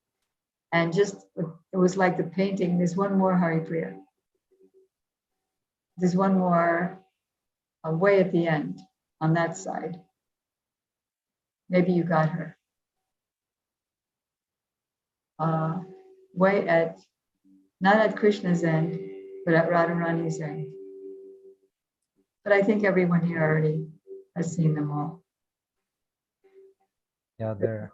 Does this picture not go to the end of the painting? I guess not. Anyway, there's another Oh, one. I'm sorry, Didi. I was muted, but it's actually cut off. Like it's Okay, oh no, there she is. there Okay. she is. Okay, let's see. How do I move this? Oh, there she is. There she Oh is. yeah. Right. So as soon as the manjaris were in, the painting just happened like automatically. And that showed me that by the mercy of the manjaris, meaning how they appeared as acharyas in our disciplic line, then everything is revealed and by following them, by having them deeply in our lives and remembering them always and surrendering to them. As a matter of fact, in this darshan, when Gurudev was talking about mortal and immortal, he said, when we fully surrender to Guru, that's when things start happening in the heart. Wow. Any last question? Or is that time's over? Do you want to quickly show your? Huh? Can you just take a few seconds to show your book, the latest Oh, art book, or will it take too long? well, it depends on how much I show. It could take an hour. Did you ever see it? I haven't seen it in No, person. you haven't seen it in person. All right, hold on 1 minute. For those that don't know, Shyamarani Didi's latest project, Seva project, which has just been completed, she made this art book of every single piece of art that she's worked on, and also worked on in groups. There's, I think, 400 different paintings in this one huge, heavy book. That All right, so that's silly. So in 2006, Srila Gurudev told me to make an art book of all the paintings that I did for Srila Prabhupada and himself. And he told me that 4 times. And one time he told me, one of the 4 times, he said, so show 1 copy to the president of India, because the president gave an award to one artist named Kanai. But if the president sees your work, oh, what will he do? So here's the cover. It's so heavy, it weighs 5 kilos. Wow. wow. This is the box. And then maybe I can go like that. So you don't see me, but you just see the book. That's what I'll do. So then it pulls out, very interesting because it's so heavy. You go like this, and then the book comes out. And then It has, can you see it? Yes. Yes, yes. It has paintings that we did for Bhagavad Gita, and then this next section is Srimad Bhagavatam. So there's a glorification. Whenever we have Prabhupada's paintings, we have quotes from Prabhupada's books. And whenever we have Gurudev's paintings, we have quotes from Gurudev's books. So then we have the Bhagavatam with different sections. Like this, you can see the section is on creation, then a section on Krishna's incarnations and associates, incarnations like Lord Nrsimhadev, and then another section called Krishna's personal pastimes from his birth, and he grows up, grows up, grows up. Then he meets the gopis, and then all the pastimes of the gopis. It even has an interesting bookmark of Radha and Krishna on the bookmark. And then comes Chaitanya Charitamrita. And then moving on, then we come to Srila Gurudev's gallery. And then we come to first paintings, the paintings like Bhagavad Gita. Here's where Gurudev posed for the horses. And then, more paintings. Sometimes there are close-ups. There's Venugit, and there's Balaram's Shringar, which is actually made of leaves. And then sometimes there are close-ups, Bhagavad Arka, Marichi Mala. And then Manani Radha. And then there's really nice descriptions from Gurudev's books of each of the paintings. The printer was so good, Samrat printer in Delhi. Everything came out so nice. And then there's a big pullout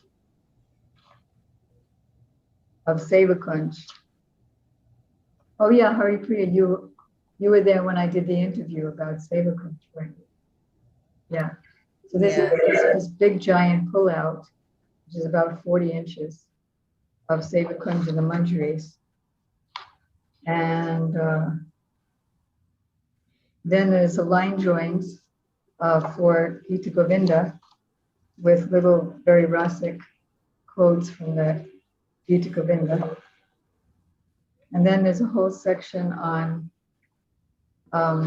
the bas-reliefs, which includes the story of how we all climbed onto the rafters at Giridhari Gaudiya Math, and then shows samples of the various.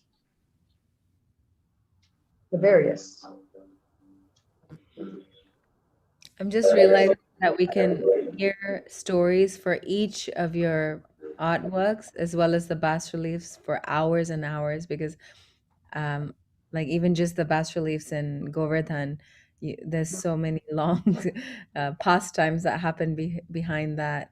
So Yeah. time is short. That's so unfortunate. Okay, so we'll end there, but then it shows my earlier works, like when I started in 1966. And then we give a sample of each of the other, because I wanted to show that Prabhupada didn't only empower me, but he had so many artists. So I give one sample of each of my contemporary BBT artists, and then one sample of each of the GBP artists. And then this is one of the best ones, Manjari. She got empowered by getting cookies from Prabhupada when she was a little kid. And then Gurudev empowered her further. And then comes the stages. This is especially of interest to artists because we have the stages of how, and the stories of how a painting develops from the idea stage to the color sketch, tone sketch, how people model, and then especially, and then sometimes we have other devotees assist, and then this is the Kunj Kirtan, the final painting, with each of the steps from the beginning to the end. And that's about it in a nutshell. Didi, have you presented this to the president, as you were saying? Well, so far not, but some influential devotees are trying to trying to make that happen. Okay. And so far, we gave it to 2 days ago. We gave one to Hema Malini, who was a former very famous Bollywood actress, and now a member of the parliament. Oh, Hema Malini. Yeah, Okay. so she got one. And she even talked about it the next day on the news program.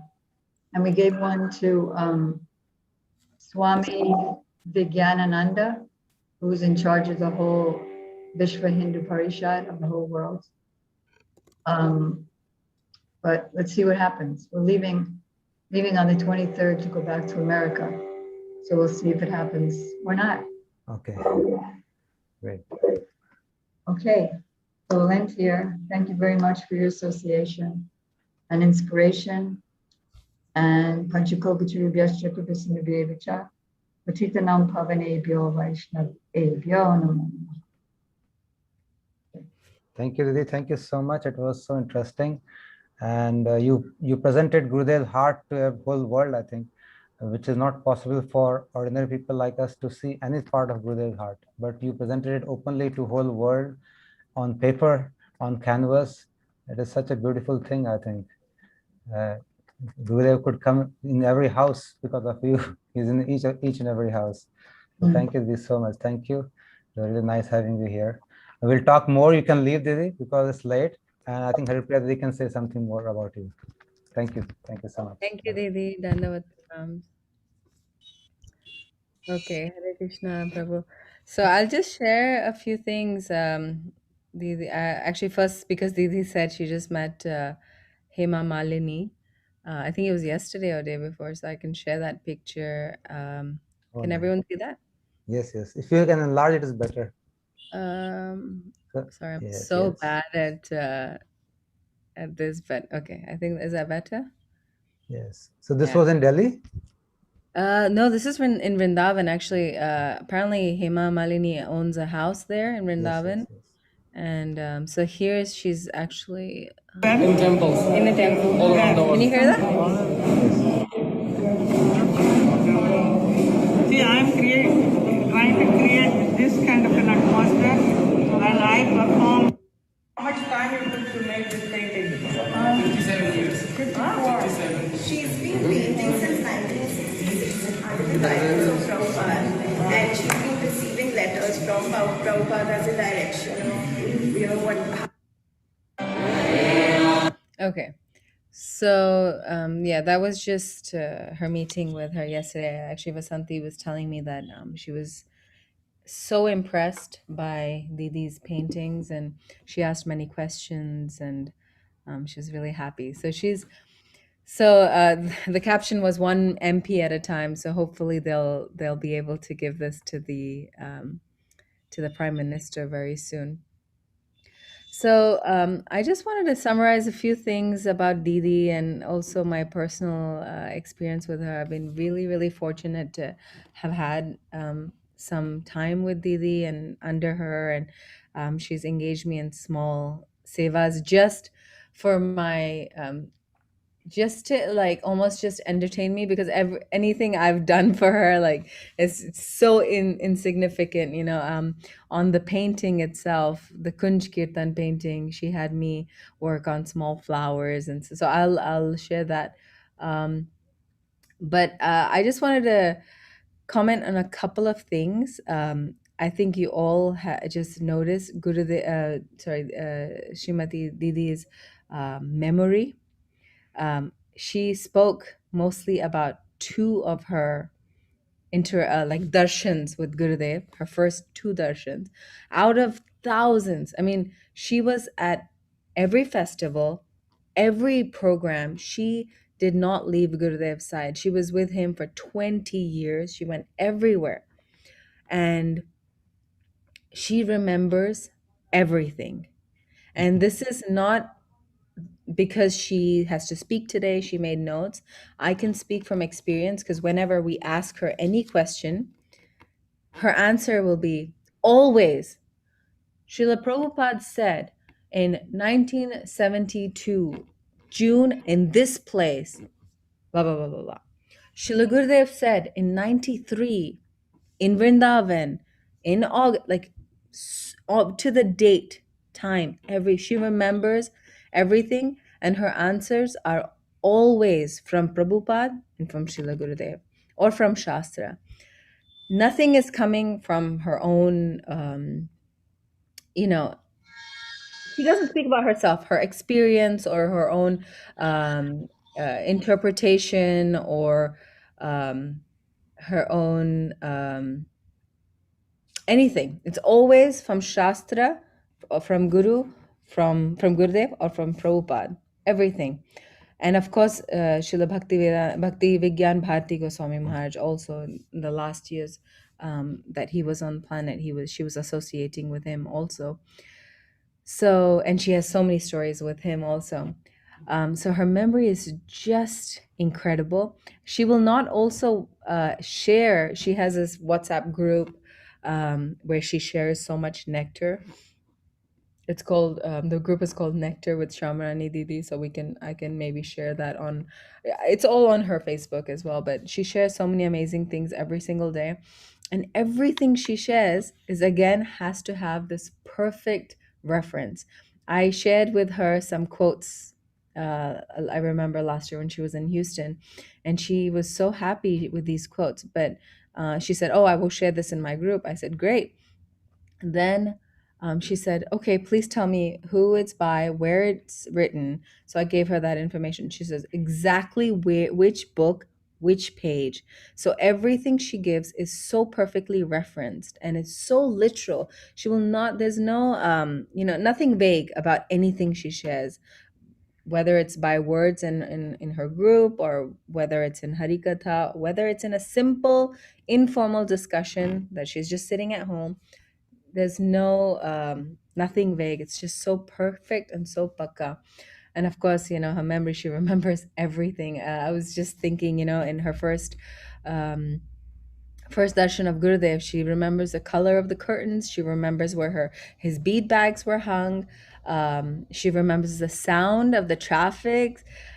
This is Amazing. Didi. This is amazing, and this is so Didi. She remembers everything to do with Gurudev, Prabhupada, and anything Krishna consciousness, and anything unnecessary, she has no recollection. It's amazing, And even whatever the essence she took from Gurudev, we can see that his words, she shared his words and his teachings so perfectly, and so she understands that, and she just draws each word that she hears from them, she draws that and fully imprints that in her heart.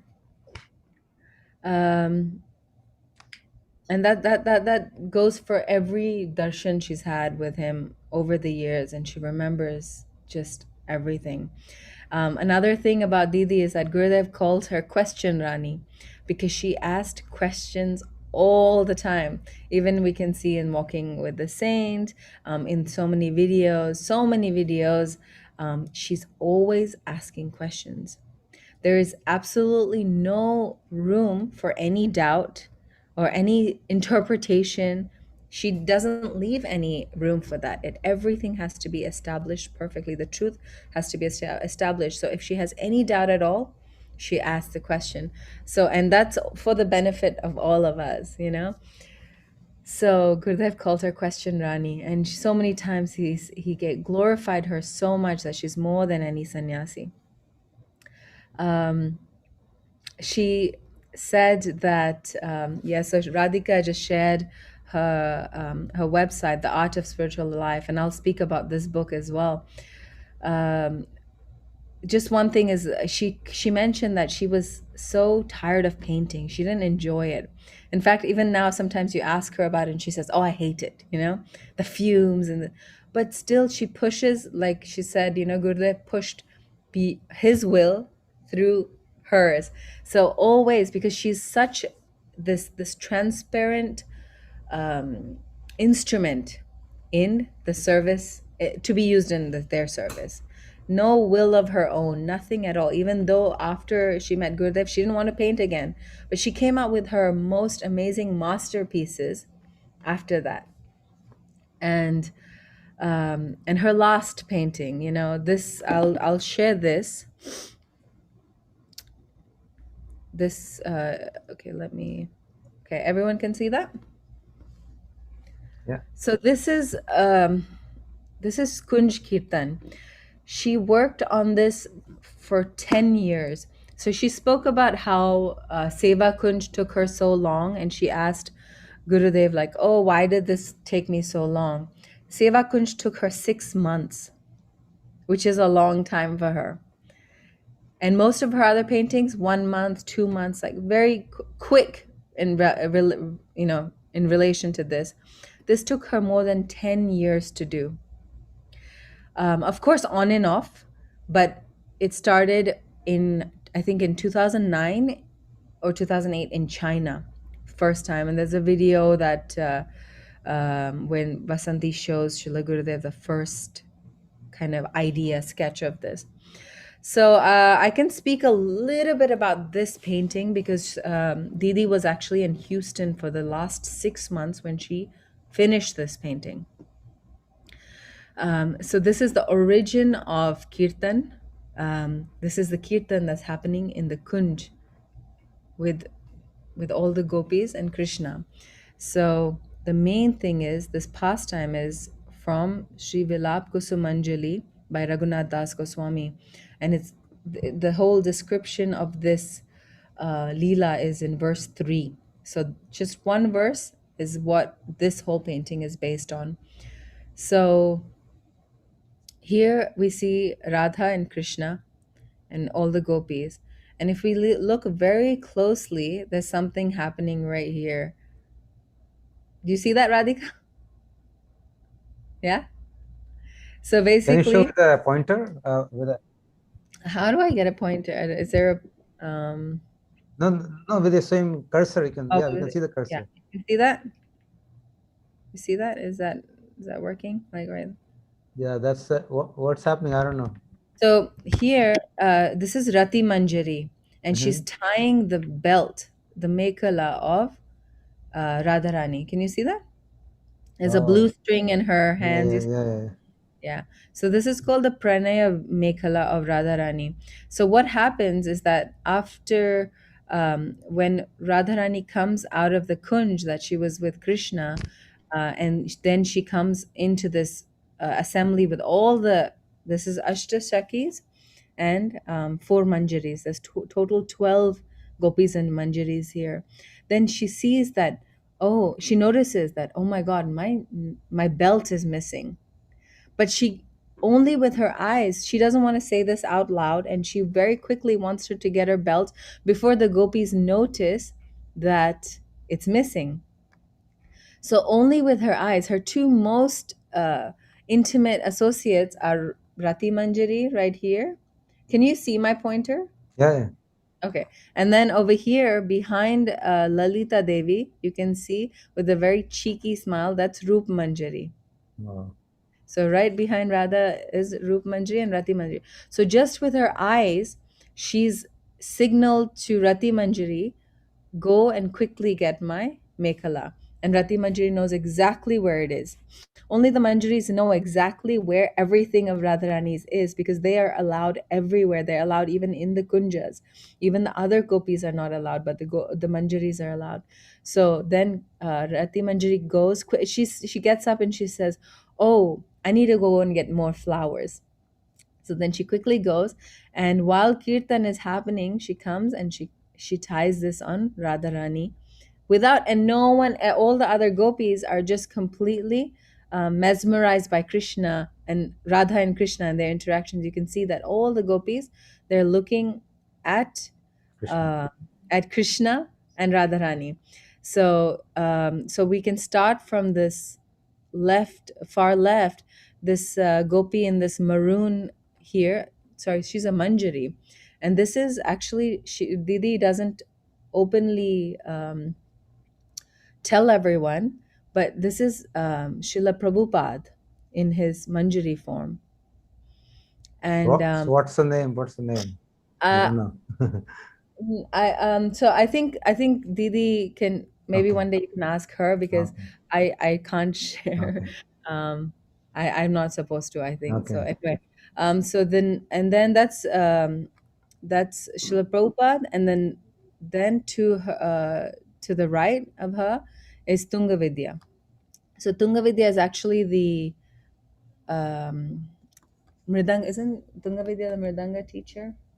Is it Indulekha? I don't remember. Yes, she is. Tungvidya, I think. Tunga Vidya is she plays Mridanga, and she is actually the Mridang teacher. So all the gopis have like their special talent, although they're talented in everything.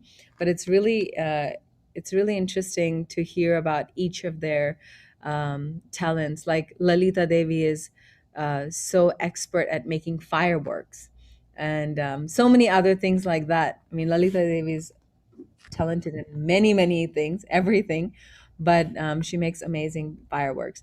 And all this is described in Radha Krishna Ganodesh Deepika. So this is Tunga Vidya. Then again, and down here on the ground is Chitra Devi. So Chitra Devi is she's a transcendental artist, and Srila Gurudev told Shamarani Didi that she is your guru, your art guru, Chitra Devi. Then here we have Lalita right here, and then behind Lalita Sakhi we have Roop Manjari, and in the back this is Sudevi and Rangadevi. You can see in the back, Yeah. two sisters. They're twin sisters, Sudevi and Rangadevi. Then we have in the pink here, that's Vishaka Devi. And I was fortunate enough to like draw this little bindi on her. And then we have, of course, Radharani. And if you just see, like, you know, she was speaking how she spent so many hours. You just see, this is zoomed in, but this painting is not so big. But just the detail in her dress, all the designs, and the thought that went behind. Whenever Didi sees anything, she sees everything with this artist vision, and then she would take pictures of beautiful gopi dresses and lehengas, and then get the designs from there. Even with Krishna and his turban, she got people to pose, and each thing, like I remember when she was painting these fingers of Krishna's, um, it was really interesting actually. Let me finish introducing everyone. Then we have Vishaka Devi in the pink, and of course Rati Manjari right here. And then in the front here to the right, this is Champakalata dancing in this mustard color. And then over here, you can, in the back, this is Guru Manjari. And you can see that her features are similar to her other painting with the Seva Kunj. Right behind here, that's Guru Manjari. And then in front is Indulekha.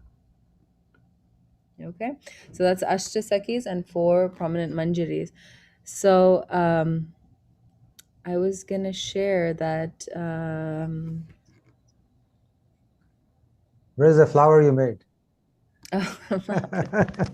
Flowers. So I made these roses. So it was really Oh. funny.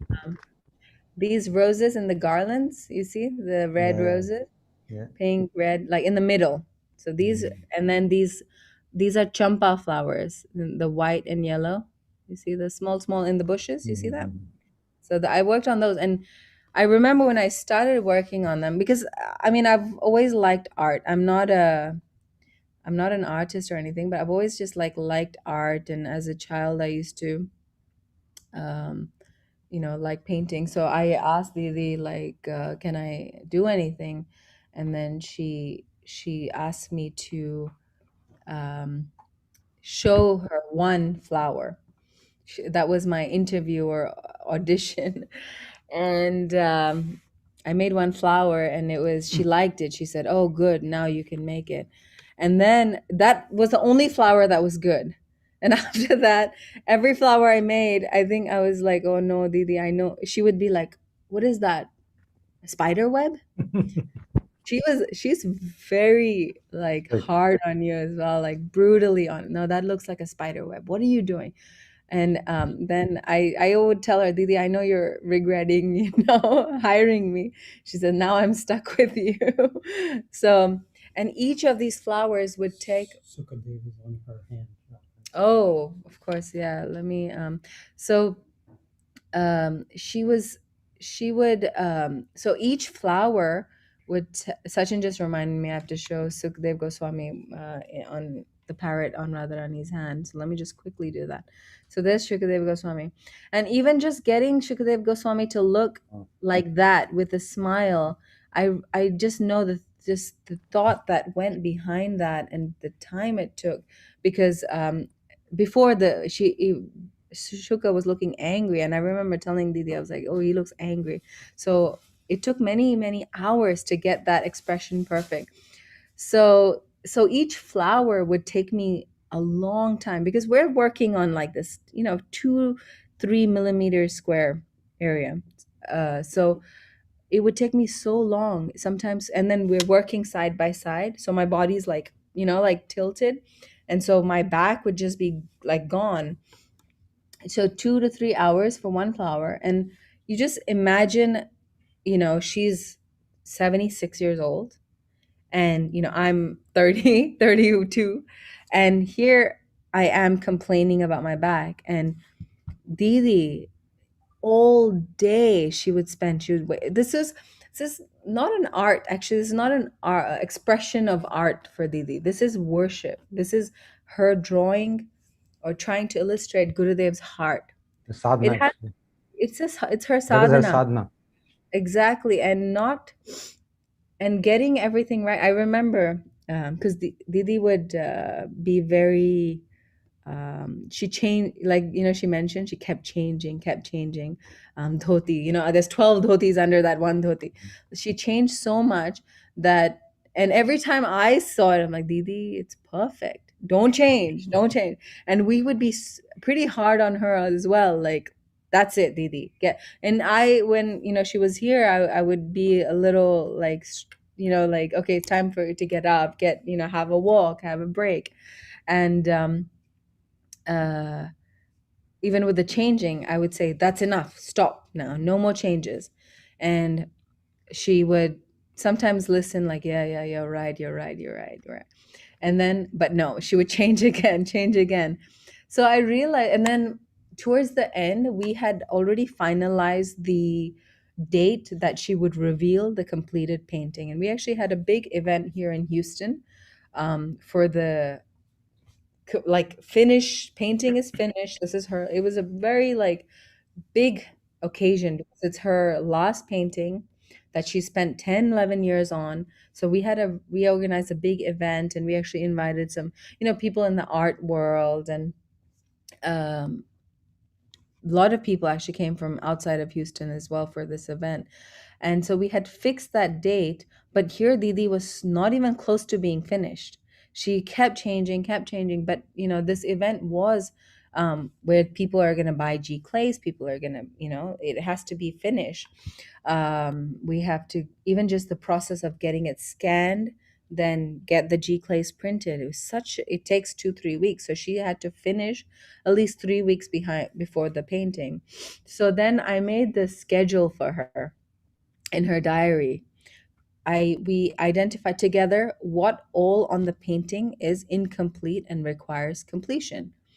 It was like, okay, Krishna's left hand, Radharani's left hand, Shuka's face, Champa's, peacock feathers, some faces, Krishna's faces, but there was like literally like 16, 17 different things that needed completion on the painting. So then I made a timetable for her, and I said, Didi, you're gonna follow this. Okay, we have to finish now. So each day, 2 hours on Krishna's hand, 2 hours on this, 2 hours on that. So I made this whole timetable for her, and I said, you have to. And then I said, Didi, at end of each day, then report to me, tell me what you've finished. I want to hear like that you're keeping on your schedule. I think I think that worked for like 1 day or 2 days. And That's it. It was like that was completely thrown out, and she was staying at our temple. Then I would come to the temple and I would see that nothing is like this. She has she has not only a mind of her own, but this is not the logical thing that I had thought it was.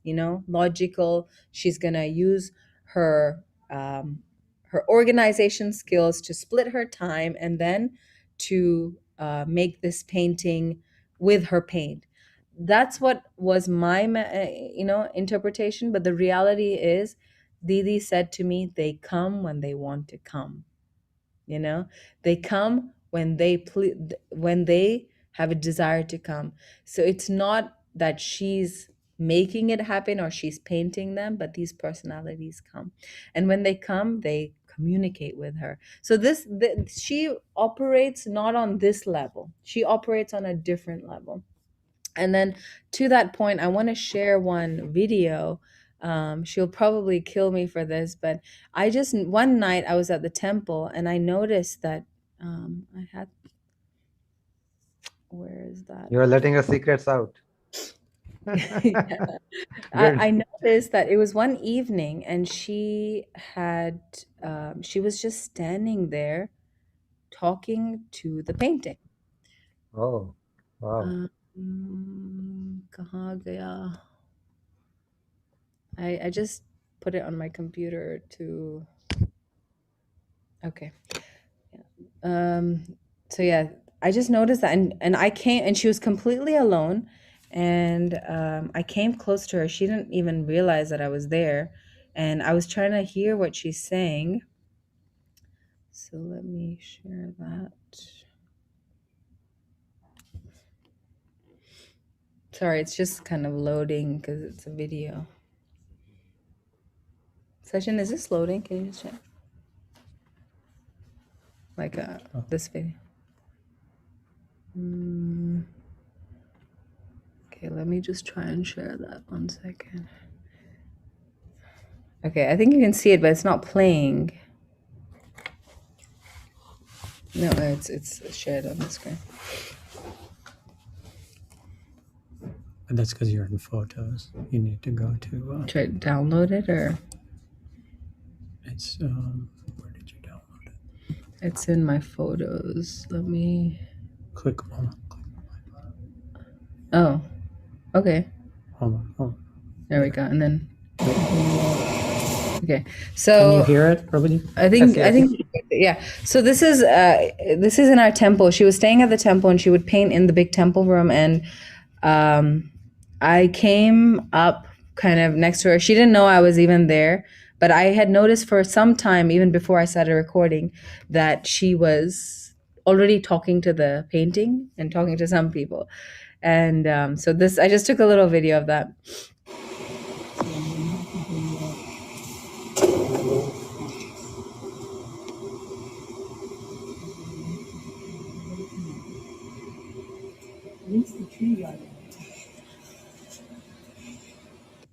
Okay. So I know it's not audible, but she was very much having this conversation. So, and then she's told me many times that, like, oh, no, they have given me permission. I think I shared this with Ajay Prabhu one time. I said she made a promise to us that she would not change again, because it was like a day or two before the festival of the ceremony, and she wasn't supposed to change the painting anymore. And she promised us she won't. She said, "I will not change it anymore." Then what happened is that she changed it the next day, and I said, "What? You promised us that you wouldn't do it." And then she said, "Oh no, they gave me permission. The Guru Varga gave me permission." So this, I'll share some pictures. Actually, this is all the pictures I could quickly find, but it's no 10:30. So we Yeah, make this them big. lady at our house. I don't know if I can make it bigger. This is Sachin? This is Sachin, yeah. Okay. This is Didi at her home, and she, I guess she was just answering our questions, and just giving us instructions. And then this, I just saw this picture, she Didi is ready at any moment to start speaking. Anyone asks her, come on this program or come live, this, that, please speak about Prabhupada or whatever, she's ready at any moment. She will drop whatever she's doing. And this was just one of those days that, we were at the temple. She just, we got out, and here she was. It was I think it was really hot, blazing sun. She just sat outside, and she started speaking Harikatha. What else do we have? Okay, this is another. So we made this professional video. Again, Didi just on the spot can start speaking about anything and everything, because she's a storehouse that has all the material inside of her. And then this is one example of a million, where this devotee, he's not a devotee, he's just a random guy that made the video. She started preaching to him, and he was so happy and took so many paintings. And again, this was after the completion. This is the original painting. After the completion, someone asked her to make a video to show the to explain the painting. She was so tired. She literally had finished painting. She was so tired. She collapsed after this for days and days. She became very unwell, but because this was asked of her, she sat and she made this video. And this video is actually on YouTube, and I encourage everyone to actually go on her YouTube. It's just Shyamarani Dasi, and this is one of the first videos. It's explaining this whole painting. It's a 30-minute video where you can actually learn everything about this painting in depth. Where does she keep all the originals which she made, like this one? So this is in Florida. Huh? Oh, it's a secret. That's what he's saying. I don't know. I think she keeps it in a very safe place, and she has a bunch of originals, especially from like Srila Gurudev's, all his times. And one day, I mean, they have plans of doing some art shows and things like that. And one day, they are for sale at the right price. We were talking about this painting, how it's worth millions of dollars actually. And one thing she said is that, okay, if I get $1 million for it, her idea, what to do with that funds, is to print many, many, many, many, many more books and art, and then distribute that to everyone, because that was Gurudev's, Srila Prabhupada's and Gurudev's desire, that everyone should have this art, because they're windows to the spiritual world. So let's see. Well, I mean, yeah, I mean, I don't know how much time we have, Prabhu. There's just with Didi, it's just like I can literally talk for hours. Her humility, oh my gosh, I have not met anyone like with the kind of humility she has. She will get down at this age and do Dandavat Pranam fully on the ground to even like a child that comes in front of her. And it's just, you cannot, there's just no words to explain that humility. She's just, yeah, so humble. Yeah, I mean, I think there's a lot of material out there. I think if anyone has a opportunity to have her association, this, I mean, she's in India right now. She's in Vrindavan probably till the end of the month, end of August. I think 20, it's just 23rd August, she said. 23rd. Okay, yeah, right after Baladev, I think she's leaving. So this is such a golden opportunity, and she gives so much love and affection and instruction, perfect instructions to everyone, and somehow engages everyone, brings them, into Srila Gurudev's, service. So I think, her being with her is probably one of the most cherished things, certainly in my life. And she's just like an angel to me. Since I was 12, she was one of the first, guardians, and till date, she's a guardian angel in my life. And anyone who comes to her, She just has so much. She's this treasure chest, and each jewel is a chintamani. Each jewel is chintamani, and she's filled with that because she has given. She's given 56 years of her life, all her energy in the service, and this is very aspirational for all of us. And we can only think like, oh my God, how many thousands of lifetimes may it take to become like that? Even a drop of that kind of bhakti. Even while she eats, she's hearing katha. While she goes to sleep, her katha is, she has she has a tablet. She calls it Sweetie, and it has all the lectures. So when she lays down, she's hearing. When if I ever get to massage her, she's hearing. She's eating, she's hearing.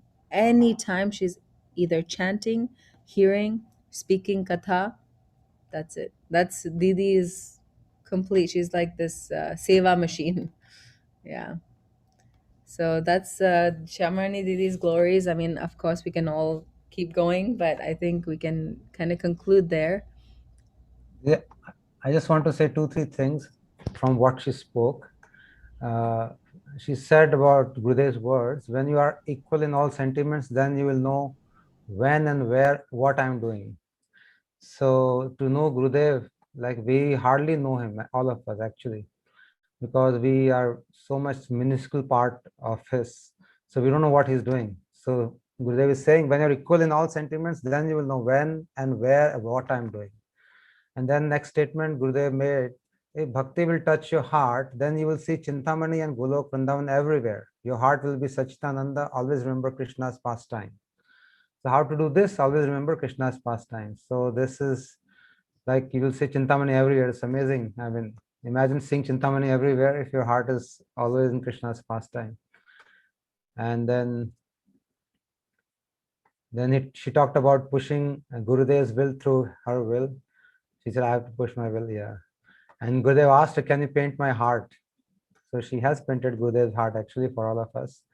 And look at the details which Gurudev described to her, the dimple on the elbow even, as if he has just seen everything, all detail himself, and he's telling. So Gurudev is into all those leelas and he has seen personally and he's describing every bit of it, even posing for the paintings, how like he's just seen yesterday or maybe a few hours back. And then lastly, she said, even Brahma and Shiva cannot see them. Gurudev told her, the door is small. And Gurudev told her, you want everyone to see so easily. Even Brahma and Shiva cannot see these leelas like this.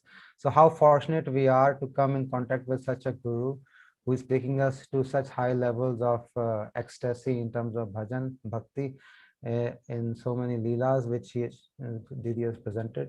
So it was really nice of her having, and Haripriya Didi has worked personally with her and she explained so beautifully. And I think she said she can go for hours. We heard only maybe 30 minutes. So there's so much more to her in her life. If you want to know, as she said, we can go and meet her personally. This is, I mean, big opportunity actually to meet such elevated devotees, even if you get for a second. So I encourage all people who are here and who want to advance in bhakti should meet her. She's in Vrindavan, and at least they should take her darshan and offer their pranams and whatever seva they can do. It will be really nice for our betterment and advancement in bhajan. So tomorrow also, I think Haripriya Didi will host another. No, tomorrow we have Tarun Krishna Bindu Didi from Houston. Haripriya Didi city only. So they'll be with us. Tomorrow is Ekadashi also. Kamika Ekadashi. We'll all follow Ekadashi and we'll again meet at 8 p.m. Thank you, Didi, so much for beautifully hosting this program. Thank you all the listeners for listening so patiently. And I thank Didi and Vasanti Didi also, and for their presence and taking all the time to speak to all of us. Thank you so much. Shri Guru Maharaj ki jai, Anant Koti Vaishnavand ki jai, Gaur Bhaktavand ki jai, Harinam Sankirtan ki jai, Gaur Premanande Hari Hari. And I thank Sachin also for helping Haripriya from behind. Thank you, Sachin. Okay. Hari Bol. Haribo.